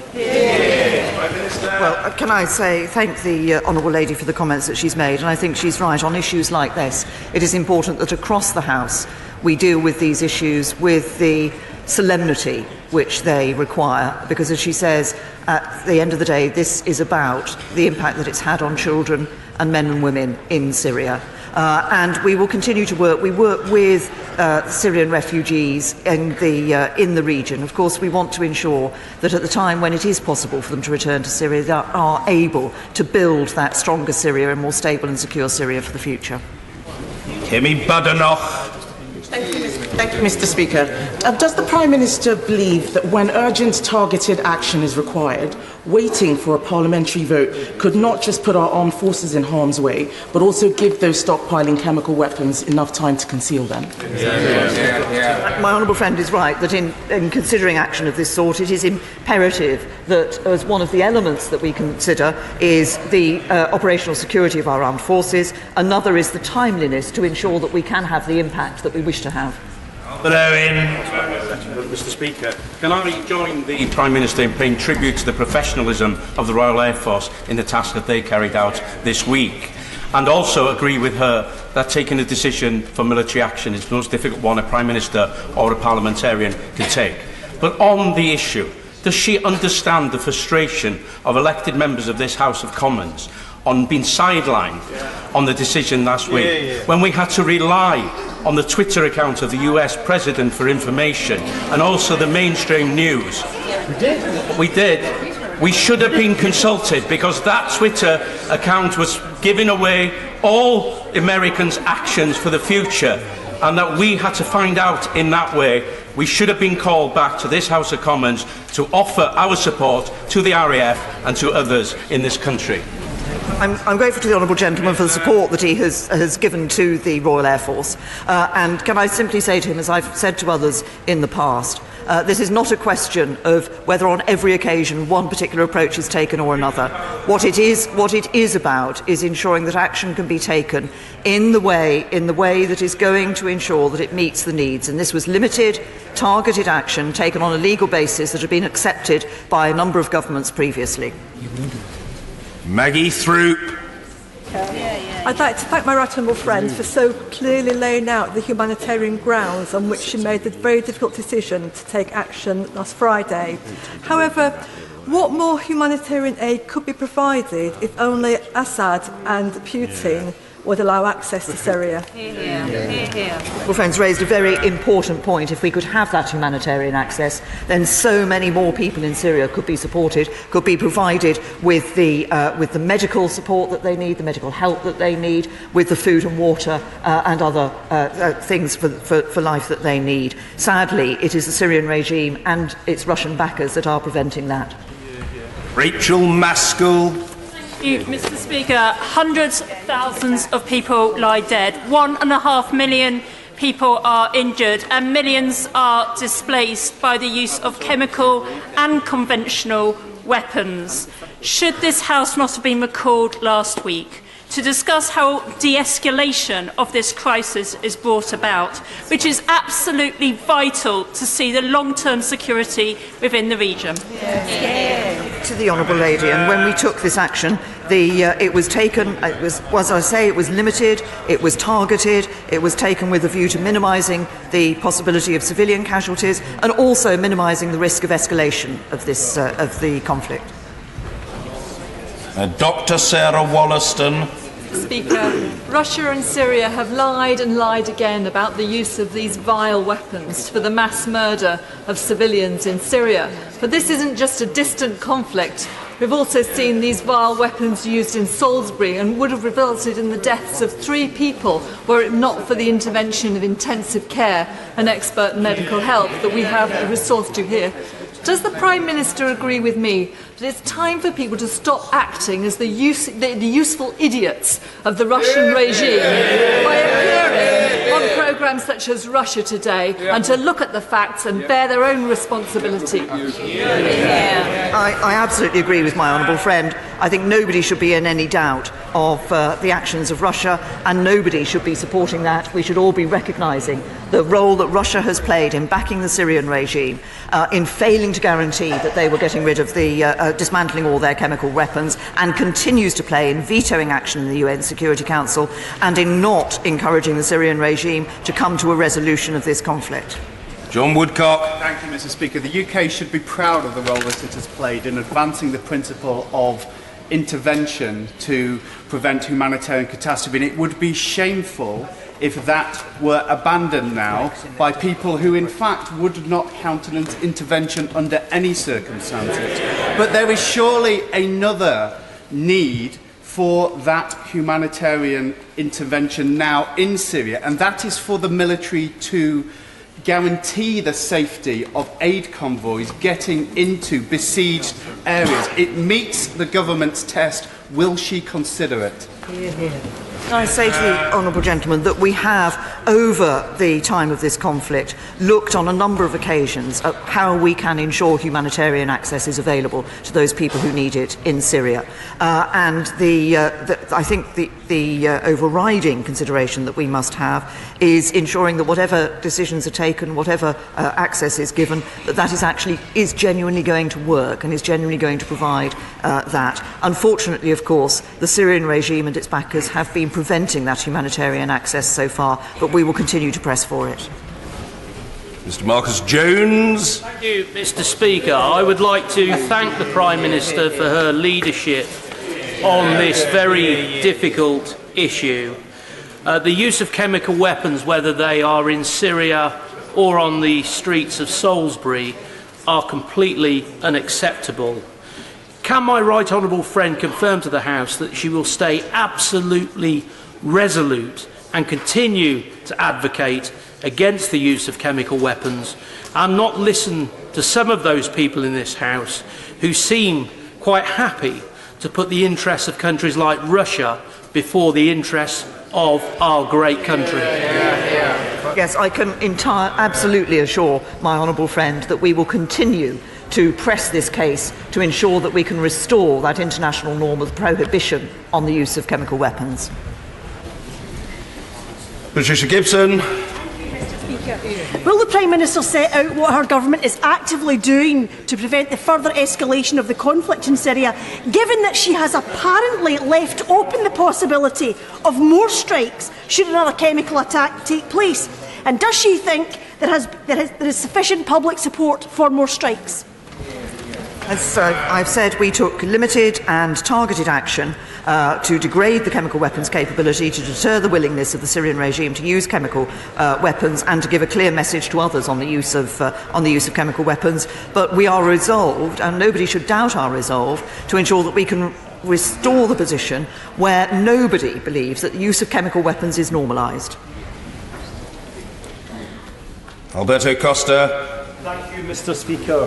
When a member of the United Nations Permanent Council's representatives blatantly lie and suggest that Britain somehow staged the appalling atrocities which we have all witnessed, can she confirm at the dispatch box that she had no other choice but indeed to fulfil the actions that she did in order to help the Syrian people? My honourable friend was right. These actions were taken in order to alleviate future humanitarian suffering by the Syrian people. I continue to believe, as I think is clear from so many members of this House, that was the right action to take. Debbie Abrahams. Following the UK's military intervention in Kosovo in 1999 on humanitarian grounds, Russia invaded Georgia using the same legal justification. So what has the assessment been of the misuse of humanitarian reasons for military intervention that may be used by other states in the long term? To the Honourable Lady, we are responsible for the actions that we take. We have used, as she has said, and I said in my statement, this legal basis on a number of occasions now. I think it was absolutely right to use it on this occasion. Andrew Percy. Thank you, Mr. Speaker. In 2013, I voted against action in Syria. I did so on the basis of no more information than I had seen on the 6 o'clock news. That is why we have an executive, and that is an executive which is drawn from and accountable to Parliament. And that is why the Prime Minister's action was 100% correct in this case. And I have weighed on my conscience forevermore that vote we took in 2013 and whether we were responsible for some of these attacks. This afternoon, people have got to their feet in this chamber and accused the Prime Minister of operating on the basis of instructions from Washington. Will the Prime Minister go further and say that not only are those suggestions wrong, they are a smear, they are disgusting, and they are insulting to our troops? Prime Minister. Absolutely agree with my honourable friend. I think that accusation is indeed insulting. It is certainly not true. It's insulting to the government, and it is insulting, to, as he says, to our troops who so professionally and bravely carry out the action we do. Peter Kyle. Thank you, Mr. Speaker. The Prime Minister acted entirely appropriately in the way that she did, because if these chemical weapons became normalised, not only would they be used against civilians going forward, but the time would surely come where our own service men and women would go into action for our country and they would be used against them too, and that would be unforgivable. But military action is not a replacement for diplomacy. Does she accept that we need a global response on the scale of the Gleneagles Summit, where we focus the world's attention onto international development, in order to tackle Syria and put strategy behind it once and for all? Well, I thank the honourable gentleman for the point that he's made, that if chemical weapons were allowed to continue to be used, they would be used by by other people, not just against civilians, but potentially against service personnel as well. And it is right that we do want to ensure that there is a major effort on from the diplomatic side to find a resolution to the situation in Syria. That's why we continue to back the Geneva process and will work to ensure that that is reignited. Steve Double. Speaker, can I congratulate the Prime Minister for the clear and calm but courageous and decisive leadership that she has shown over the last week. But as a humble backbencher, can I also thank her for not putting the responsibility on me for making this decision without having the full information and intelligence that was available to her? And does she share my view that whilst we need to learn the lessons of the past, it is time for this House and indeed for our country to get over the mistakes of the past and to stand proud on the international stage again? Well, I think, and if I may just say to my honourable friend, I think the point he makes is right, which is that it is the situation that the government will have information available to it, which it is not possible to make available to the House on all occasions. And it is important to be able to operate in a timely fashion to protect the safety and security of our armed forces when that's being done on a legal basis that is accepted. Thelma Walker. Thank you, Mr. Speaker. The children escaping war and terrible atrocities in Syria have been refused asylum and protection by this government in the past. Mr. Speaker, let me be clear.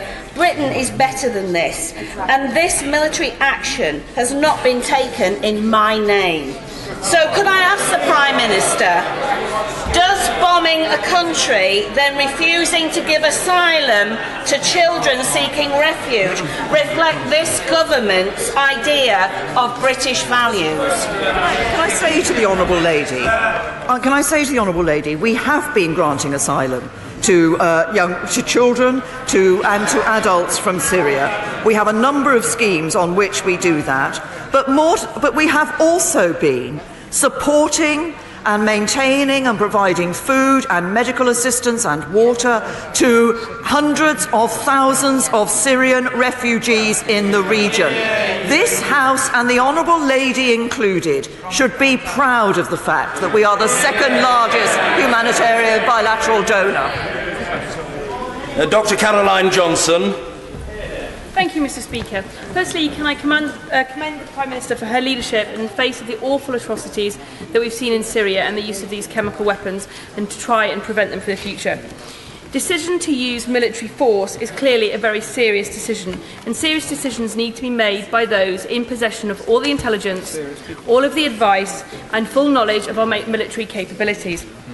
Can my right honourable friend tell the House whether making such information available to Parliament in advance of such military action could risk the lives of our intelligence personnel, our military personnel, and the effectiveness of the operation itself? Well, my honourable friend is absolutely right, and this is one of the factors that a government has to bear in mind in weighing these decisions. The extent to which information can be made available, and as I've said, not all of it can, and also the impact that making information available in advance of a decision to act could have on the security of our armed forces personnel, and on the capability and the whether or not the action, when it is taken, is successful. She is absolutely right on that. Dr. Philippa Whitford. Mr. Speaker, the Prime Minister referred to casualties with foam in their mouths, burning eyes and respiratory distress, and an associated chlorine-like odour. These symptoms are more in keeping with Assad's repeated use over the last 5 years of the respiratory corrosive chlorine gas, rather than the paralytic neurotoxin sarin, which seemed to be the main target of the military action. As chlorine is commonly available, how, without an overarching plan to end the war, does the Prime Minister hope to limit the production and dropping of chlorine gas by the regime on their own civilians? Yes. Well, this is about chemical weapons and about taking action against chemical weapons. And the Honourable Lady is absolutely right that, of course, some of that action will have been in relation to capacity and capability of sarin, which, of course, has been used by the Assad regime. So the willingness for them to use a variety of types of chemical weapon is what underpins this, and our need to act to degrade that capability and deter their willingness to use them in future. Hugh Merriman. Mr. Speaker, 11 million Syrians have either been displaced or killed since this action by Assad's government was taken. Like many honourable members across this chamber, I met with many of those refugees in the camps that British aid is supporting. Those people want to go home. Would the Prime Minister agree with me that we have two choices? We can either send a message that we will not stand up for chemical warfare which kills and maims, or we can close our eyes, pretend this is not happening, talk about diplomatic solutions that can't be delivered, and effectively condemn more innocent people to their deaths. My honourable friend is absolutely right. It is imperative that we act and give a very clear message about the use of chemical weapons. This is about preventing humanitarian suffering in future. To stand by would have given the message that actually these weapons could be used with impunity, and we cannot accept that. Anna McMorrin. Thank you, Mr. Speaker. My constituent is from Eastern Ghouta and came to me inconsolable, in floods of tears, to plead for a ceasefire to help protect her family who are still in the area. Can I ask the Prime Minister, what comes after military action and what long-term strategy is in place to prevent this humanitarian crisis and more civilian casualties, to assist my constituent's family and everyone else suffering? Yes. Can I say to the Honourable Lady that sometimes what appear to be simple solutions actually don't always actually operate on the ground and act on the ground in relation to matters such as ceasefire. We have been encouraging ceasefires, we have been encouraging humanitarian access, and she asks about the longer-term solution. As I've said, this isn't just a question for the United Kingdom, it is a question for us and our international allies to work with, and we continue to work and want to see the Geneva process, the United Nations process under Staffan de Mistura once again able to come together to find that long-term solution. But it is also necessary for the Syrian regime and its backers to be willing to see a political solution in Syria and to be willing to come around the table and to provide that peace and stability for people in that country. Neil O'Brien. Speaker, in recent weeks we've heard claims from the Russian government that the British government was behind the nerve gas attack in Salisbury. Does the Prime Minister agree with me that this is typical of Russian propaganda, that it shows that Vladimir Putin is not serious about stopping the use of chemical weapons, and that he must not be given a veto over this country's foreign policy? Yes. I absolutely agree with my honourable friend. Dr. Lisa Cameron. Many thanks, Mr. Speaker. I firstly want to pay tribute to our armed forces who serve so bravely and professionally whenever they are called upon. My husband served in the armed forces, and absolutely nothing would have stopped me returning early from recess last week to Parliament to deliberate such grave matters. Not specifics that put service personnel at risk, but the premise of action as has been the parliamentary precedent. We cannot set the opposite precedent going forward, and will the Prime Minister reassure the House that future matters will be debated and agreed by Parliament? To the Honourable Lady, I've already made reference to the written ministerial statement that was put out in 2016, which set out the position, and I stand by that, and can I suggest to the Honourable Lady she looks at that, but can I thank her for the comment she's made about the armed forces. I think their professionalism and bravery is beyond doubt. Andrew Bridgen. Right honourable friend agree with me that unfortunately it's clear that some of those who claim to support the introduction of a war powers bill actually wish to see the introduction of a no war powers bill, the main beneficiary of which will be countries and groups around the world whose interests and values are diametrically opposed to ours, and ultimately it will make the world a far more dangerous place. Can I say to my honourable friend that I sympathise with the comments that he's made. In fact, I believe that even when the United Nations supported action in Syria against Daesh, the Leader of the Opposition says he wants to see United Nations support for action. Even when they did support that action, the Leader of the Opposition opposed it. Richard Burden. Recognising that there can be circumstances which preclude a government from consulting Parliament before taking military action, would the Prime Minister agree with me that the default position, as per convention, is that Parliament should be consulted in advance, not on operational details, but on the strategy within which those operational details fit? And would she also take it from me that nothing she said so far convinces me that on this occasion there was not the time and the opportunity to consult this House. In relation to the future strategy going forward, though, as the action was taken to limit further humanitarian catastrophe, what action she believes Britain should take, and how will it garner international support to prevent the loss of civilian life in Idlib on the scale that it was in Aleppo and in eastern Ghouta? Can I say to the honourable gentleman, as I have to others, I suggest he looks at the position as set out in the written ministerial statement that was published in 2016 about government action versus parliamentary debate on these matters. And can I also say to him that we have set out very clearly that we will be working with international partners in a number of ways, with France in the international partnership on the ensuring that chemical weapons cannot be used with impunity, which has now been established, and through the United Nations and in other fora too. Will Quince. Thank you, Mr. Speaker. I thank the Prime Minister for her statement, which included a timely reminder of the United Kingdom being the second largest donor in terms of bilateral aid to the region. Does the Prime Minister agree with me that not only does this send a very clear message to despots that might consider using chemical weapons in the future, but also by taking out those chemical weapons facilities, we will make sure that more vulnerable, innocent citizens in Syria are protected? My honourable friend is absolutely right. By degrading the chemical weapons capability, we will be ensuring that we are alleviating further humanitarian suffering. The situation in Syria is clearly a very grave and complex one which we cannot ignore.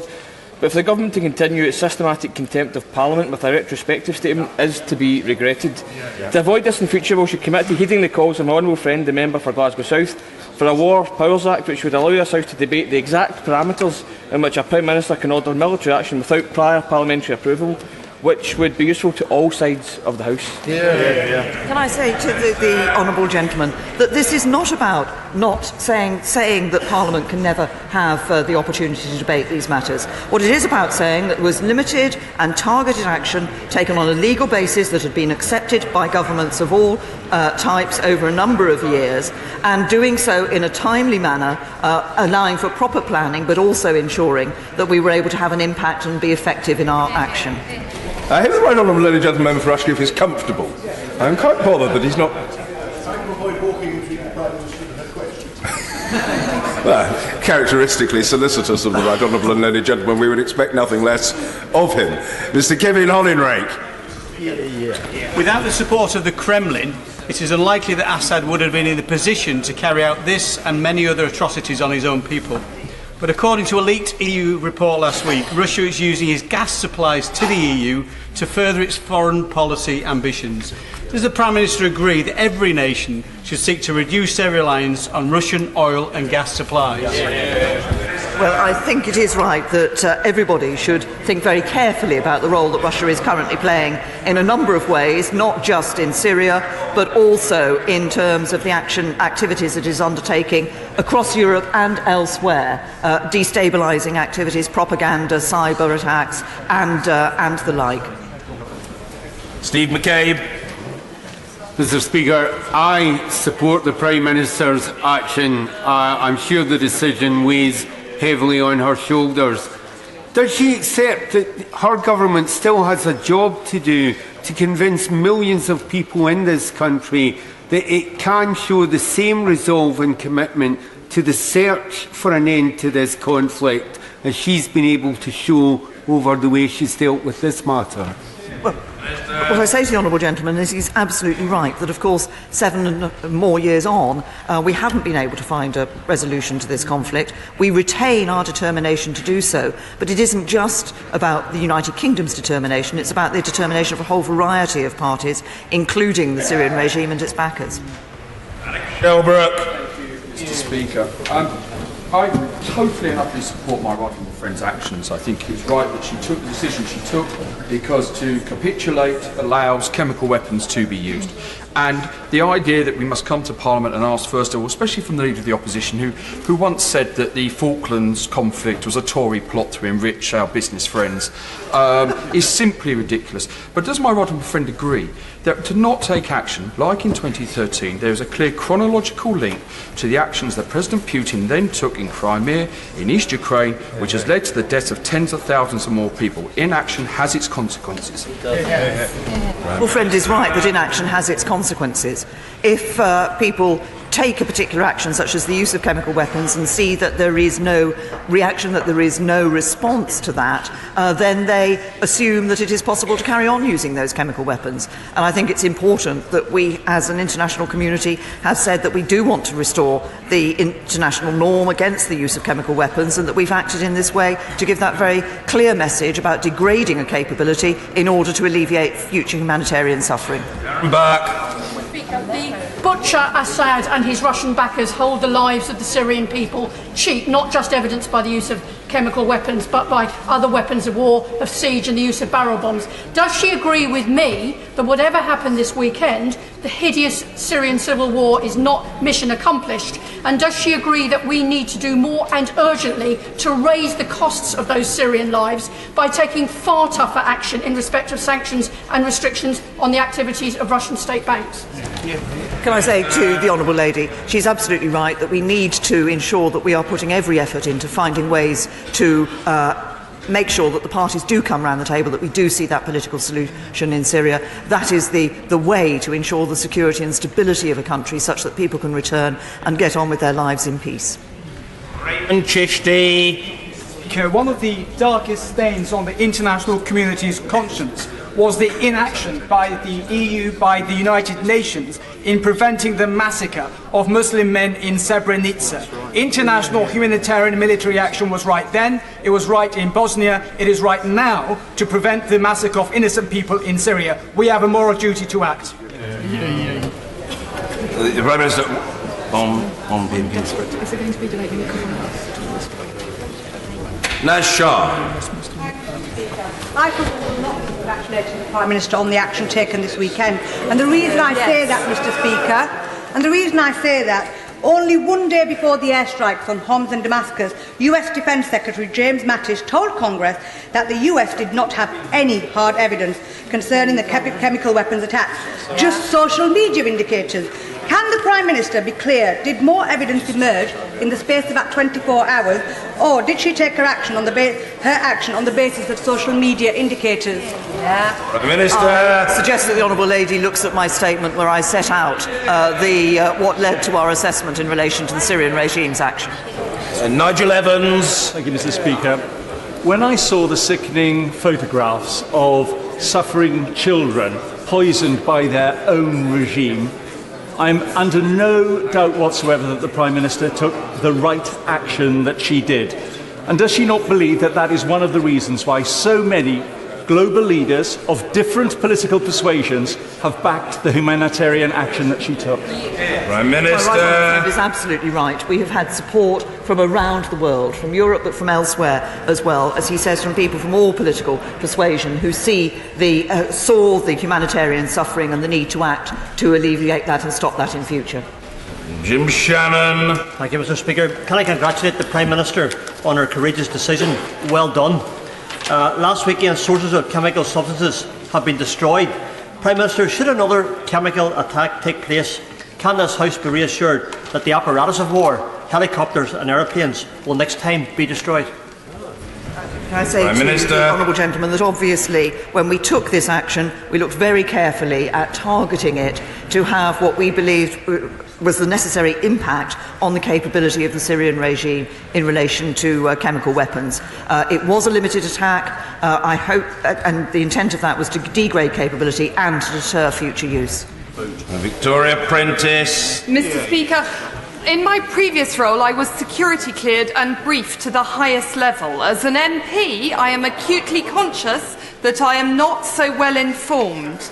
Can the Prime Minister assure me that while it is right that she comes to this House to explain to us and also to listen to sensible voices from across this chamber, she will in future take action where it is necessary in emergency to protect humanity? Well, My honourable friend, I think it's absolutely right that the government must have that ability to be able to act in an emergency where it is necessary to do so in order to alleviate humanitarian suffering, and as has been set out in the written ministerial statement in 2016.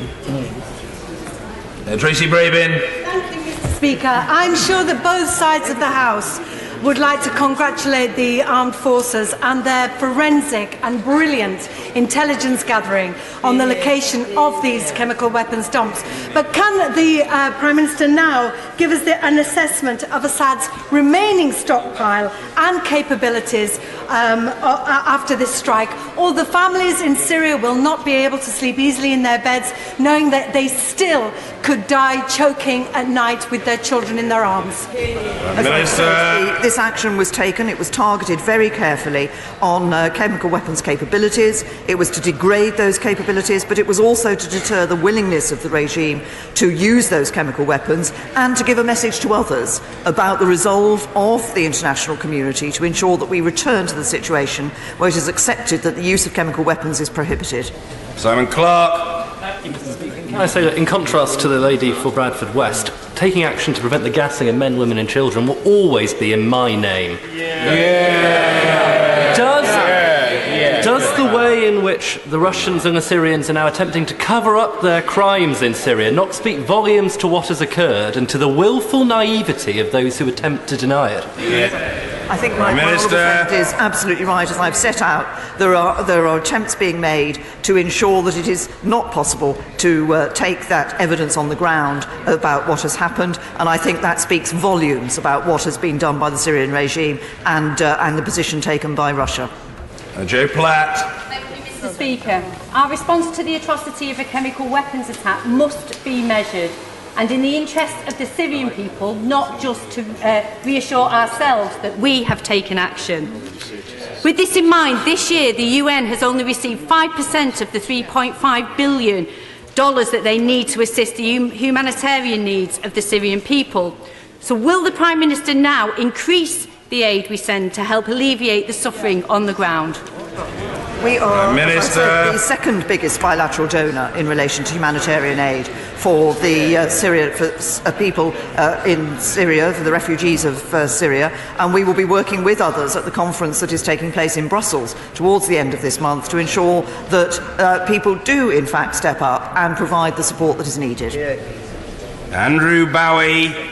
Mr. Speaker, permanent membership of the Security Council is a privilege, but one that comes with huge responsibilities. So does my right honourable friend agree with me that in acting as they have done over this whole issue, in blocking at every stage a peaceful diplomatic solution, in defending at every stage the actions of Bashar al-Assad, the Russian Federation is not only shirking those responsibilities, but is complicit in the continued horrendous suffering of the Syrian people?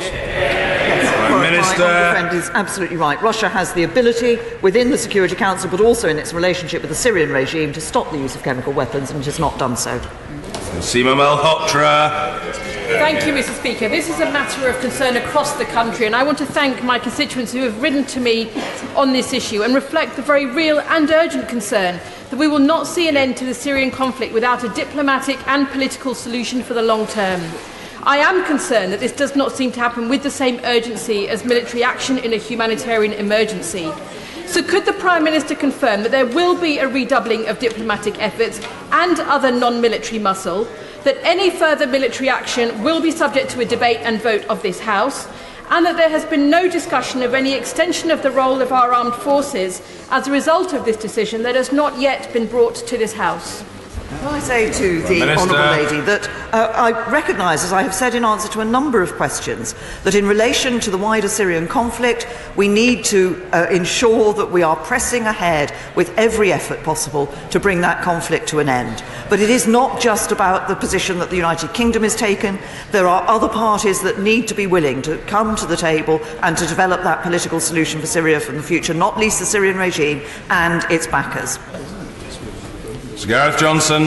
Mr. Speaker, would the Prime Minister agree with me that it is frankly astonishing that over the past week the Leader of the Opposition has spent more time and effort attacking us than attacking President Assad? And will she also agree with me that therefore it's hardly surprising that some people question whose side he is on, theirs or ours? Order. Can I just very gently say to the honourable gentleman, that was of itself not disorderly. It was not disorderly. If it was, I would have intervened straight away. But I do just want to say to the House this. Erskine May underscores the importance of moderation and good humour in the use of parliamentary language. And very politely I say, it's all very well for the House when someone says we should respect each other's motives to nod approvingly and effectively either to say or to imply hear, hear, and then some minutes later for someone effectively to attack someone else's motives. If I may say so to the honourable gentleman, it's a technique to be used, if at all, very sparingly. We're democrats in this place, and we attack each other's political positions, but we should not impugn each other's integrity. No response is required from the honourable gentleman. I've said what the position is, and I would just suggest that we leave it there. The Prime Minister. Thank you, Mr. Speaker. Can I say to my honourable friend that I'm sure, like me, he welcomes the many statements of support that have come from the Labour benches as well as from our own benches, and indeed the recognition from many in the Labour Party that it is a party that has a long and fine and proud tradition of being willing to take action in our national interest, but also to ensure that it is alleviating humanitarian suffering in the world. Emma Hardy. Many of my constituents in Hull, West and Hessel have contacted me with their fears surrounding potential escalation of conflict with Russia and the fact that we might be sleepwalking towards this. And they're also concerned that their voices were not heard before the Prime Minister launched this attack, because as their MP, I was unable to debate this issue. Please can the Prime Minister reassure this House that the government has a plan for de-escalation of this conflict now that airstrikes have taken place, and that her decision to take action without a parliamentary vote has not set a precedent for the future? Minister. I say to the honourable lady that when the decision to act was taken, when the planning was put into place, we were very careful. One of the issues that we were looked at very carefully was ensuring that we didn't reduce the risk of escalation, and the way in which the attacks were strikes were undertaken, and the action that we took was taken not only in a way to minimise civilian casualties, but also to minimise the risk of escalation. Ah, yes, young Hoare. Mr. Simon Hoare. Thank you, Mr. Speaker. Does my right honourable friend share my hope that the events of Saturday and subsequently have sent a very clear message to Mr. Putin and indeed to President Assad that the so-called protective arm which Putin believes he has put around the shoulders of Assad and Syria, effectively making them inviolate and untouchable, isn't true. And when small children gurgle their last soaked in chlorine, and when our values and international law are undermined by the Putin-Assad axis, we will not stand by, we will always be active. Prime Minister. Agree with my honourable friend. I think it's important that we have sent a very clear message to the Syrian regime and to Russia and the Syrian regime's backers that we will not stand by when we see these chemical weapons being used. And we have taken action, and we will now follow that up with diplomatic and political action. But we're very clear about our resolve to ensure that we return to the international norm of the prohibition of the use of chemical weapons. Clive Efford. Mr. Speaker, it adds nothing to our debates if people suggest in this House that people on this side or any side of this chamber are not determined to see the chemical weapons eradicated.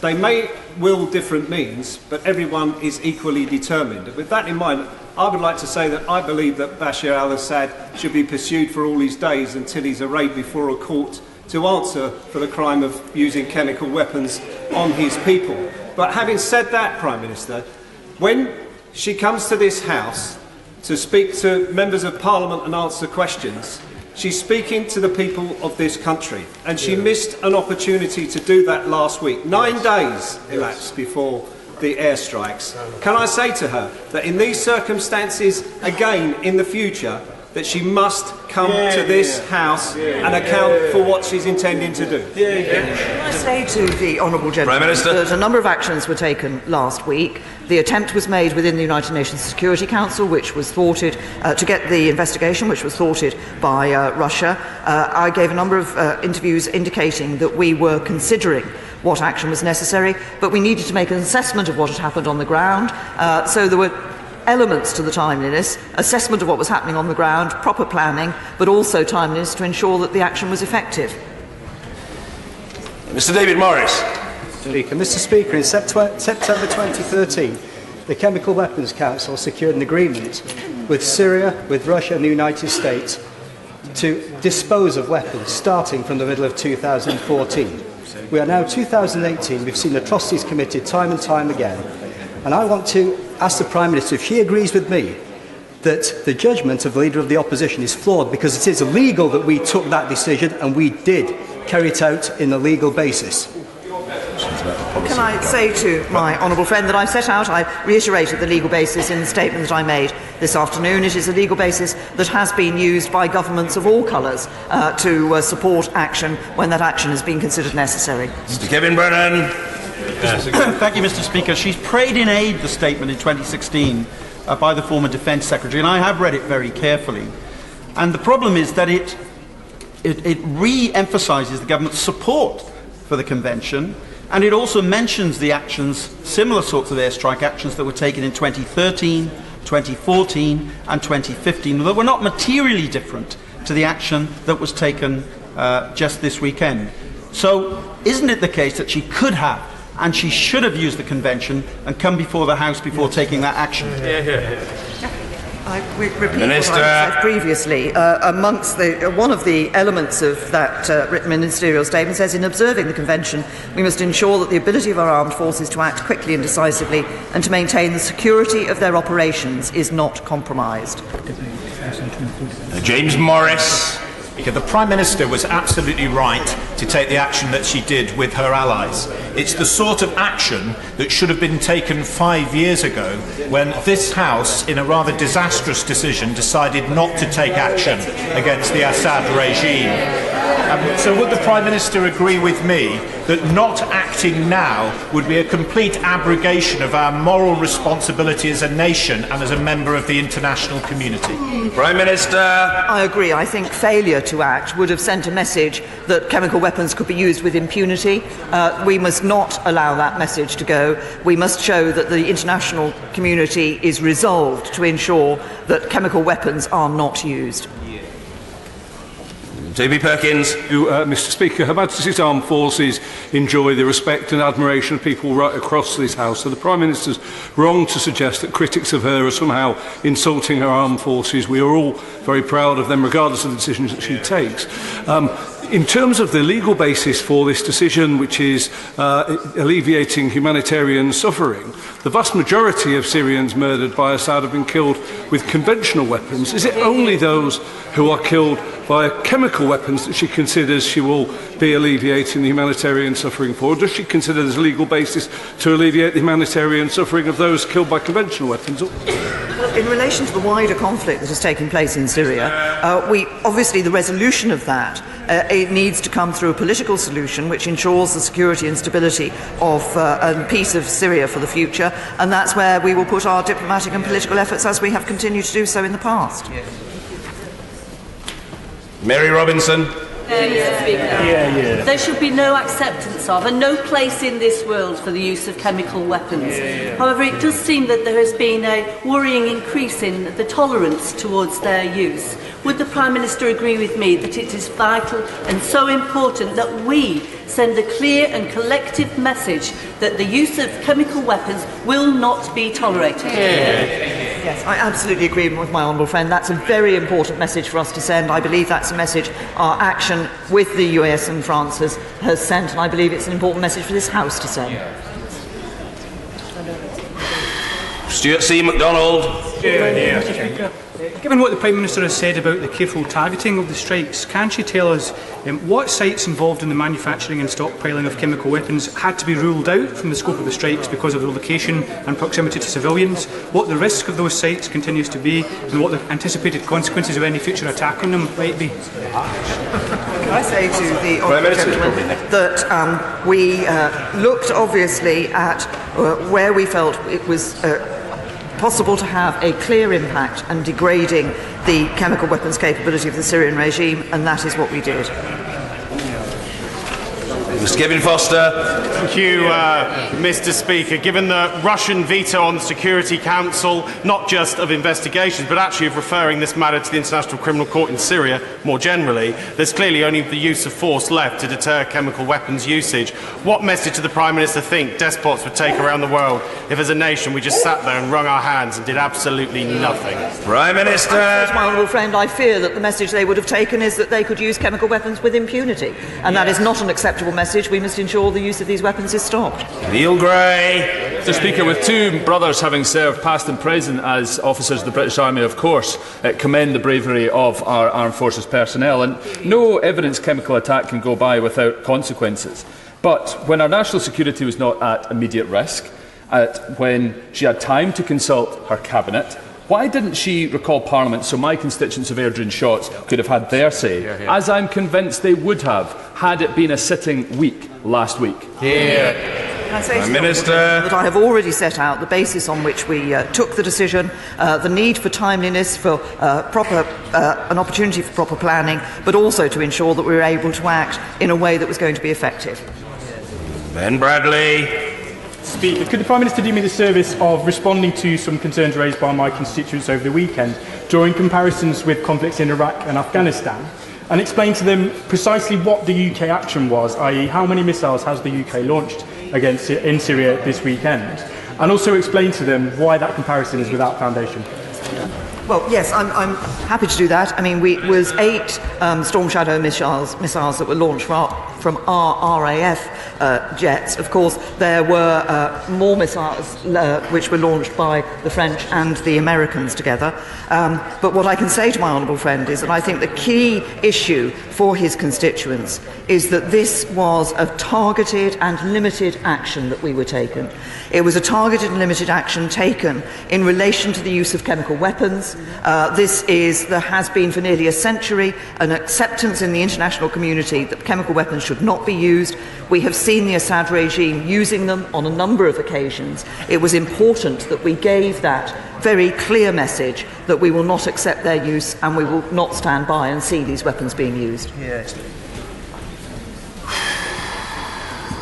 Mr. Gavin Robinson. Thank you very much, Mr. Speaker. As our defence spokesman on these benches, can I commend what the Prime Minister has said thus far, but when she is being asked why she has not built that cohesive agreement at the UN, would it be useful to reflect that in 2013, when the UN Security Council did pass a resolution, Articles 1 and 21 specifically envisaged and outlined coercive action to adherence to the protocol?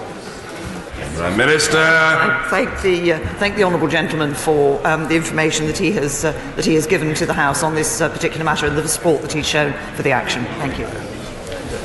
Fiona Bruce. I thank the Prime Minister for her statement today, which I fully support, and for the leadership, indeed statesmanship, which she has shown in the measured, appropriate and clearly reasoned action she has taken in this grave matter and the manner in which she has taken it. She's spoken today of the need for a wider diplomatic effort to strengthen the global understanding that chemical weapons should never be used. In these diplomatic efforts, indeed to ensure they are most effective, will she confirm that not only the UK as a country, but also she as Prime Minister personally will continue to take a similarly strong and engaged global lead? Well, can I say to my honourable friend, I'm happy to give her that assurance, and I think that this government, that the United Kingdom has a role to play in ensuring that we continue to uphold the international rules-based order, actually in this, but also in a number of other areas too. Matt Weston. Thank you, Mr. Speaker. The Prime Minister has been categoric in explaining that the need to take action was based on principle. Can I just simply ask, having not been here in April 2017, why was the same action not taken then? Prime Minister. Well, I assume that the honourable gentleman is referring to Khan Sheikhoun. The United States of America did take action in relation to Khan Sheikhoun. We supported that action that was taken. On this time, I think it was a wider action that was being undertaken in order to degrade the chemical weapons capability, and I think it was right that there was a wider international community that took part in it. Alan Mack. Thank you, Mr. Speaker. In 2016, Britain hosted the London conference, bringing together international donors and humanitarian supporters to help civilians in Syria. Will my right honourable friend commit to showing British leadership in this area in the years ahead? Prime Minister. My honourable friend, in fact, there is to be a Brussels conference later this month which builds on the work that was done at the London conference, and we will continue to put our efforts into ensuring that that humanitarian support is available. Anna Turley. Mr. Speaker, I understand fully the purpose of the action that's been taken this weekend, and that it was both targeted and limited in order to degrade chemical weapons and reinforce the international norm that we do not use chemical weapons. And I support the Prime Minister in the action that she's taken. But the vast majority of deaths in Syria of civilians are as a result of bombs, barrel bombs, torture and starvation and other means, not by chemical weapons. So if this is not about intervening in civil war or regime change, as the Prime Minister has said, what is the government's wider strategy to save Syrian lives? And if Assad is still in power in a year's time and killing and maiming with impunity, what does that mean for mission accomplished? Can I say to the Honourable Lady that it is, of course, through the diplomatic and political process that we can bring the final resolution of the Syrian conflict can be brought about, and that's why we will continue to support the United Nations efforts on this and the Geneva process, but it needs all parties to be willing to accept the need of bringing a solution about and ensuring that we can see a peaceful Syria to which people can return who have been displaced, and that the Syrian people can live in peace and security for the future. Mr. Nigel Huddleston. Thank you, Mr. Speaker. Does the Prime Minister agree that the obvious and inevitable consequence of seeking prior parliamentary approval for airstrikes would have been to give the Syria regime the heads up on our plans? A debate on what, where, how and when the attacks would take place, therefore giving the regime the opportunity to move the very weapons we were seeking to destroy. Prime Minister. My honourable friend makes an important point. It is important to plan these to ensure that we were able to do it in a timely fashion to be as effective in the strikes that we took. And from one or two of the questions that I've been asked this afternoon, it seems that there are some members of this House who don't realise the importance of keeping certain operational information not public, so in order to protect our servicemen and ensure we are effective. That includes Caroline. Peter Grant. Thank you, Mr. Speaker. The Prime Minister has repeatedly said she wants to deter dictators who may be minded to use chemical weapons against their own people or against anyone else. Does she also agree that we need to deter dictators who commit other heinous war crimes against civilians, including the dictatorship in Saudi Arabia, who currently stand accused of around 150 separate war crimes against innocent civilians in the Yemen? Does she not see the slightest contradiction between the severe action that she's taken in Syria and her willingness to sell another £2 billion worth of weapons to Saudi Arabia and to invite the Saudis to investigate themselves rather than submit them to an international court of inquiry? Let's say to the honourable gentleman, what we are talking about in relation to what has happened in Syria is the use of chemical weapons that are prohibited. They are illegal. Yet we see a Syrian regime that has continued to use those chemical weapons over a number of years. I think it is important that the international community has come together and said that we will not accept this use of chemical weapons. We must return to a situation where people accept that the use of chemical weapons is prohibited. We have taken that position to alleviate the humanitarian suffering that comes from the use of chemical weapons, and we continue to support the work that will be necessary to ensure the continued prohibition of the use of those weapons. Chris Phil. Thank you, Mr. Speaker. Can I commend the Prime Minister on her calm and well-calibrated response to this situation? Some members opposite have questioned the decision to proceed without a vote first. Does the Prime Minister agree that there are circumstances when we need to act without a prior vote if the speed of military or diplomatic movements on the ground makes it impossible, if the disclosure of intelligence to the House makes it impossible for the House to make a decision, or where it would give adversaries a sense of the scope, scale and timing of what is going to happen. And if one or more of those conditions apply, it is neither reasonable nor necessary to seek the House's consent first. Well, my honourable friend speaks appropriately about the need to ensure that when one is looking at taking action, that action can be effective and that nothing is done that reduces the effectiveness of that action, that the action is taken on the basis of intelligence. Not all intelligence is able to be made available to everybody, but also that we respect and recognise the need to maintain the security and safety of our armed forces personnel. I gather them. Ian C. Lucas. Mr. Speaker. When last week did the Prime Minister decide not to recall Parliament, and did she discuss that with the Cabinet on Thursday?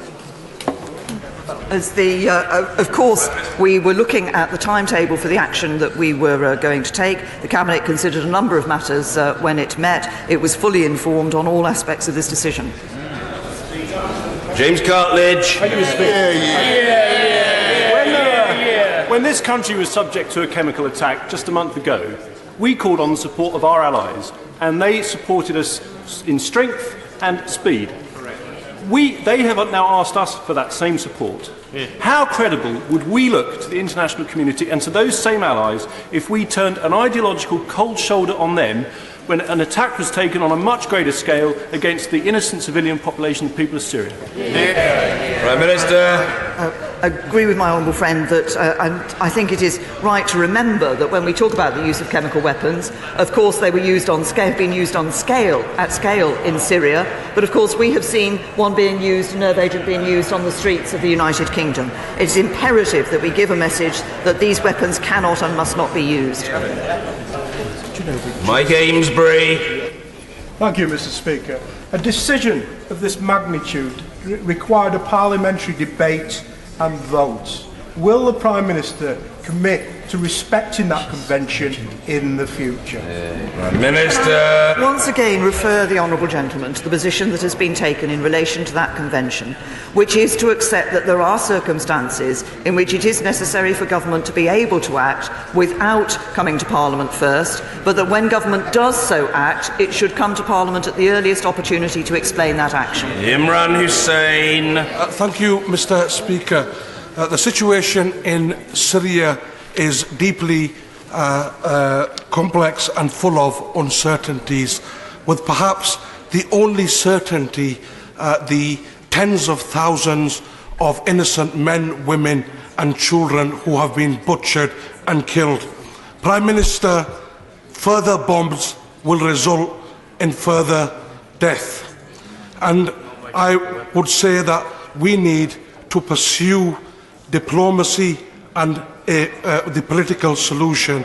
And in that regard, I would ask you, can you inform the House what actions you have recently taken to pursue all political channels? Prime Minister.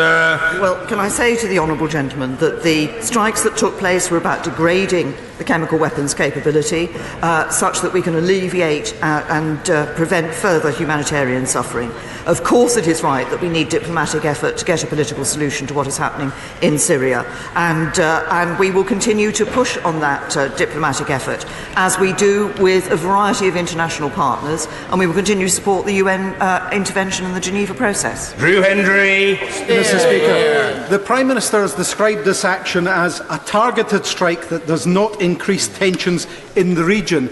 If that is the case, can she confirm that she's ruled out the possibility of any retaliation from Russia? Prime Minister. As I have said in response to a number of questions, when we were looking at this action, one of the issues that we took into account was the need to ensure that we minimise the risk of escalation, and we did that. Thangham Debonair. Thank you, Mr. Speaker. Mr. Speaker, I do value the aid that we give to the region. I do value the urge that says that aid is better provided to refugees in the region. However, parts of that region are full to capacity. 1 in 4 of the population of Lebanon is now a Syrian refugee, and that country is struggling. Is now not the time, Mr. Speaker, for the Prime Minister urgently to review at the Brussels conference next week as many and different options for helping refugees in and out of region as we possibly can? Prime Minister. We I'm grateful for the Honourable Lady and what she says in terms of valuing the support that we are showing to refugees. I think it is important that we have been providing support in those countries of the region that have accepted significant numbers of refugees from Syria. She refers to Lebanon, of course, Turkey and Jordan are also accepted significant numbers. And we are addressing this across a number of fronts, both providing that support in region, bringing some refugees here to the United Kingdom, but also encouraging other countries to ensure that they step up and provide that support as well. As she says, we value the fact that we're the second biggest bilateral donor. We want to encourage others to also step up in terms of the support they're giving. Chris Stevens. This is obviously the first major military action since the publication of the Chilcot Report, which recommended the need for public support and public understanding and for sound legal advice. So given that Parliament wasn't recalled and legal advice was published after the fact, is it the government's position that it rejects those Chilcot recommendations? The government was clear in its response to the Chilcot recommendations, and I suggest the honourable gentleman looks at the response that we provided. Alison Hewlett. Mr. Speaker, for this action alone, the 8 Storm Shadow missiles cost £6,320,000. Deploying an RAF Tornado GR4 reportedly costs £35,000 per plane per hour. How much money is the Prime Minister willing to invest in winning the peace in Syria and rebuilding? Prime Minister. We've also provided nearly £2.5 billion of humanitarian support for the refugees from Syria. But can I say to the Honourable Lady that we acted because the Syrian regime was using chemical weapons, had done so on a number of occasions, and it is important that we alleviate future humanitarian suffering by degrading their capability to do so. Pollard. Thank you, Mr. Speaker. Except for the target list, there was very little in the Prime Minister's statement that could not have been said to Parliament and to the public last week. Can I ask the Prime Minister, in reviewing what has happened in the last week, whether she and her advisers could review whether she could be clearer about the strategy, objectives and legality ahead of action that could have taken more of the public with her, because I fear those actions and decisions not to reveal that has produced the opposite effect with the public. To the honourable gentleman that I've answered the question about the timetable for the decision and the fact that that was taken and that Parliament did not have an opportunity to discuss it in advance of that decision. That is why I've come at the first possible opportunity to enable everybody to have the opportunity to question me in relation to that and to set out clearly in my statement the basis on which we took the action. Lady Herman. Thank you very much indeed, Mr. Speaker. While I acknowledge readily that the DUP are the largest party representing people in Northern Ireland, the 10 DUP members do not speak for everyone in Northern Ireland, and they certainly do not speak for me. And so may I reflect to the Prime Minister, as graciously and gently as I can, that there are many, many people in Northern Ireland, including myself, who are bitterly, bitterly disappointed that the Prime Minister did not seek to recall Parliament and seek our approval. It is a different matter when individual MPs have on their conscience walking into a division lobby, supporting or voting against military action. I know, because I've got the scars on my back to say that. And so I would like the Prime Minister to address the real risks that none of us should minimise, and I'm not suggesting we are, of escalating the appalling conflict in Syria, and also inviting upon us retaliation from Russia. Those are the assurances that I seek from the Prime Minister, not just for the people of Northern Ireland, but for the entire country. Prime Minister. I say to the Honourable Lady, as I have in response to others, that issue of escalation, which I recognise that she and others have identified, that issue of the risk of escalation, was one which was considered when we took the action, and the action was taken in a way to minimise the risk of escalation. That this was targeted, it was limited, it was about degrading the capability of... Thank you, Mr. Speaker. All right-thinking members of this House will utterly abhor the atrocious use of chemical weapons against the civilian population of Syria, which constitutes a gratuitous war crime upon that population. But the Prime Minister said that there was an immediate need to act, contravening the normal practice of consulting Parliament prior to any military action overseas, due to the immediate need to alleviate further humanitarian disasters in Syria. Was that based on a specific intelligence report that there was an imminent risk of further chemical weapons attacks in Syria? And also, would the Prime Minister accept and agree with me that the key way to prevent further attacks in the future is to achieve a no-fly zone and no bombing zone internationally policed by the United Nations in Syria, and that would be a way to deny the Syrian Air Force access to the delivery of these weapons? Prime Minister. As I laid out in my statement, there is evidence, there's been clear evidence of a continuing use of chemical weapons by the Assad regime in Syria. And having seen what had happened in Douma, having given time to make the appropriate assessments of what had happened in Douma, to make the proper planning for strikes, and to take those strikes in a timely fashion to ensure that they were effective and had an impact on the chemical weapons capability of the Syrian regime, was the basis on which we took the decision that we took. It was quite clear, I think, from the behaviour we have seen from the Syrian regime, that they will be prepared to continue to use chemical weapons with the danger to civilians that we had already seen in Douma and elsewhere, and in preventing humanitarian suffering for the future. That was the basis on which we took that action. Order. Before we move on to the next business, I'd like to thank the Prime Minister,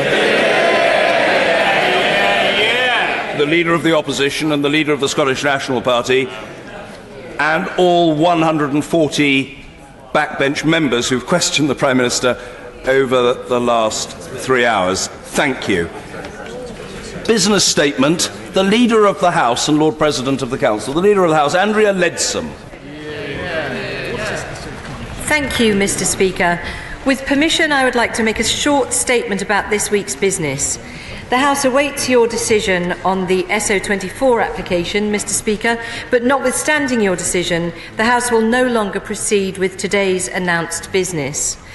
The business for tomorrow will be, as previously announced, a general debate on anti-Semitism, followed by a debate on a motion on redress for victims of banking misconduct and the FCA. The business for Wednesday, the 18th of April, will now be the second reading of the Laser Misuse Vehicles Bill, followed by a general debate on industrial strategy. The business for Thursday, the 19th of April, will remain as previously announced, namely Backbench Business Committee debates on surgical mesh and on cancer treatment, and I shall make a further business statement in the usual way on Thursday. Thank you. The Shadow Leader of the House, Valerie Vaz. Thank you, Mr. Speaker. Can I thank the Leader of the House for the business statement and the early sight of it? It is disappointing that the government has not bowed to the inevitable to hold a debate on the action in Syria in government time. The Prime Minister earlier said that she wanted to be held accountable, but the government seems to rely on the outcome of an SO24 application to debate this very important issue. The Prime Minister was right when she said there is no graver decision than to commit our forces to combat. A debate is not about interfering with operational matters. That is left to our brilliant armed forces and defence capabilities who defend this country every minute of every day, for which we thank them. A statement, whilst welcome, only allows short answers and questions, as we have seen, Mr. Speaker. And I'd like to thank you for sitting through the 140 members. A debate is about Parliament and members on all sides of the House having the views of the country through our constituents and as elected members heard and responded to in full. A debate in government time would have respected conventions, democracy and Parliament. The Leader of the House. Well, thank you, Mr. Speaker. I'd first of all like to share with the Honourable Lady in thanking our armed forces for the superb work that they did.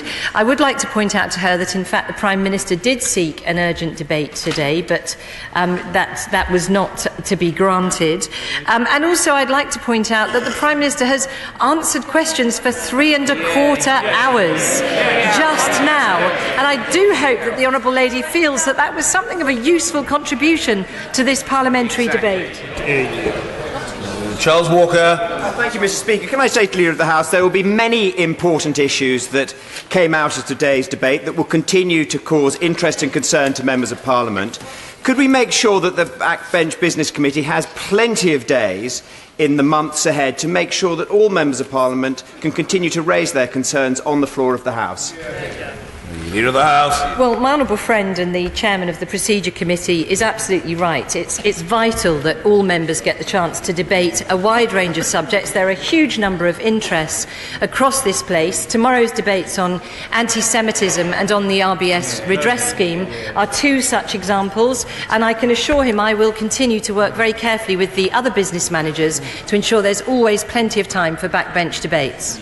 Pete Wishart. Thank you very much, Mr. Speaker. Can I congratulate you once again on your steadfastness and mettle for sitting through there for those few hours for that statement. And I'm certainly glad the Leader of the House sort of knows what's happening with the business this week, because the timetable of business has been nothing other than the usual shambles and chaos that we've seen from this government. They were going to introduce a Standing Order 24 of their own. That was taken away. Apparently we're going to have a Standing Order 24 debate again tomorrow.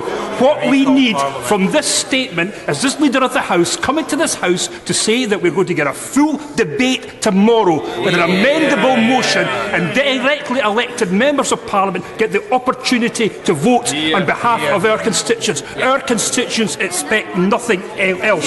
We have been denied a say before this government took us into military action. It should be doing everything possible now to ensure that we reflect the views of our constituents on such an important issue. Leader of the House. Well, firstly, can I just point out to the honourable gentleman that it is a decision for you, Mr. Speaker, to allow or to not allow an urgent debate under the SO24, and so it was a decision for Mr. Speaker as to which, if any, he chose to take. I also would like to point out to the honourable gentleman that the Prime Minister has made very clear she is always willing to come to this House. She has just been on her feet for 3 hours and a quarter answering questions from right across this House, and she fully intends and has shown her commitment to being accountable for the decision that has been taken. Sir Oliver Letwin. Thank you, Mr. Speaker. I very much welcome the Leader of the House's business statement, but I welcome even more her reference to the 3¼ hours we've just been through. Does she agree with me that in the course of that extraordinary sequence, we had not only the opportunity to hear my right honourable friend, the member for Beaconsfield, make important points about international law, many other people on both sides of the House make important contributions, but also were able to witness a Prime Minister who showed, in the moderation and the good sense and the compelling arguments that she put forward, the capacity to lead this country at a time when we need such a leader. Yes, I think my right honourable friend is exactly right. Our right honourable learned friend for Beaconsfield made some very important points of law, and there were many good contributions from right across the House, and I was delighted to see a good number of opposition members supporting the Prime Minister's decision to both protect our armed forces and the operational success while taking moderate steps to ensure that chemical weapons cannot be used with impunity. Mr. Alistair Carmichael. Thank you, Mr. Speaker. Can I also pay tribute to the Prime Minister's dedication this afternoon? It's been a remarkable performance, but with respect, she didn't answer all the questions that were put to her. In particular, I asked her why she was not following the precedent set by David Cameron in 2011 in relation to their intervention in Libya, and granting this House a vote on an amendable motion. That surely is the precedent that should be followed. Why are the government so resistant to it? Well, the right honourable gentleman will recall that the Prime Minister alluded to the written ministerial statement in 2016 that set out the position in terms of needing to take urgent action for humanitarian relief. And he might also be aware of the fact that the previous Prime Minister, David Cameron, has in fact supported the action taken by the Prime Minister for the reasons given. Order. I must say to the House that one of the accidental and perhaps injurious byproducts of the postponement today of the Laser Misuse Vehicles Bill Lord's second reading is that the House will not have the opportunity to hear the Right Honourable Gentleman, the member for South Holland and the Deepings, expatiate on the matter, to which I know he enthusiastically looked forward. But nevertheless, we can have a mini version of his oratory now. Mr. John Hay. That, Mr. Speaker, will be a cause of grave disappointment to many members across the whole. the whole of the House. Nevertheless, also displaced from today's business was an important debate on housing. Now, there are members across this House who have expressed strong views on that subject, both about homelessness and about home ownership and about the government's consultation. The Leader of the House has announced that we are going to be considering the laser bill, to which you have referred, but she didn't mention that debate on housing. I wonder if she could tell the House that there will indeed be that general debate on housing, so we can explore that matter in full and to the degree which it deserves. The Leader of the House. Well, Mr. Speaker, I, as no doubt you, were very much looking forward to my right honourable friend's contributions on that debate. It's certainly a top domestic priority for this government to improve the plight of those who need their own home and, of course, to alleviate homelessness. Incredibly important issues. And so we will certainly be rescheduling that in government time as soon as we can. Mr. Kevin Brennan. Mr. Speaker, could I remind the Leader of the House that the Prime Minister doesn't need to brief the media or indeed ask the Speaker for a Standing Order 24 debate in order to debate a matter in this House. The government controls the timetable of this House. So why on earth was the government trying to use this procedure to do something it has the power to do anyway? Leader of the House. As I said previously, the Prime Minister did request an urgent debate under the SO24 procedure, and it wasn't granted. Mr. Peter Bone. Thank you, Mr. Speaker. The Prime Minister has explained why Parliament wasn't recalled yesterday. Would it not be a good idea to have a full debate tomorrow on a votable motion about Syria, so that this House can show how it supports the Prime Minister's view? And I think this House would vote overwhelmingly in favour. Could the Leader consider coming back later and making another business statement, having announced a full debate for tomorrow? The Leader of the House. Well, I'm always delighted to come and change the business every few minutes, but it might wear the patience a bit thin in the chamber. But my honourable friend does make a very important point, and without giving too much away, Mr. Speaker, I think you will later be hearing another application for an SO24 which may have a bearing on tomorrow's business. Sharon Hodgson. Mr. Speaker, does the Honourable Lady agree with me that whilst the Prime Minister coming to the House and answering questions for 3¼ hours is commendable, it is actually just her doing her job in such a moment such as this, and that the job of this House, Mr. Speaker, is to debate important matters, and this was a very, very important matter, and answering a series of questions is not the same as having a full and frank and detailed debate. Leader of the House.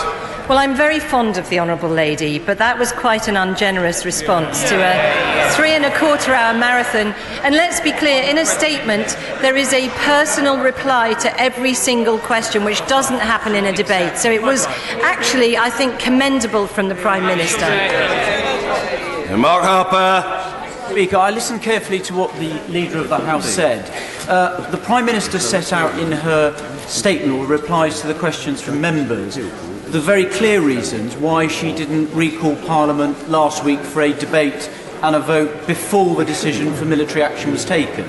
I accept her decisions for doing that, but I do think the Right Honourable Gentleman, the member for Orkney and Shetland, has a point when he says the precedent set in 2011 for a statement by the Prime Minister followed by a debate is a good one, and having listened to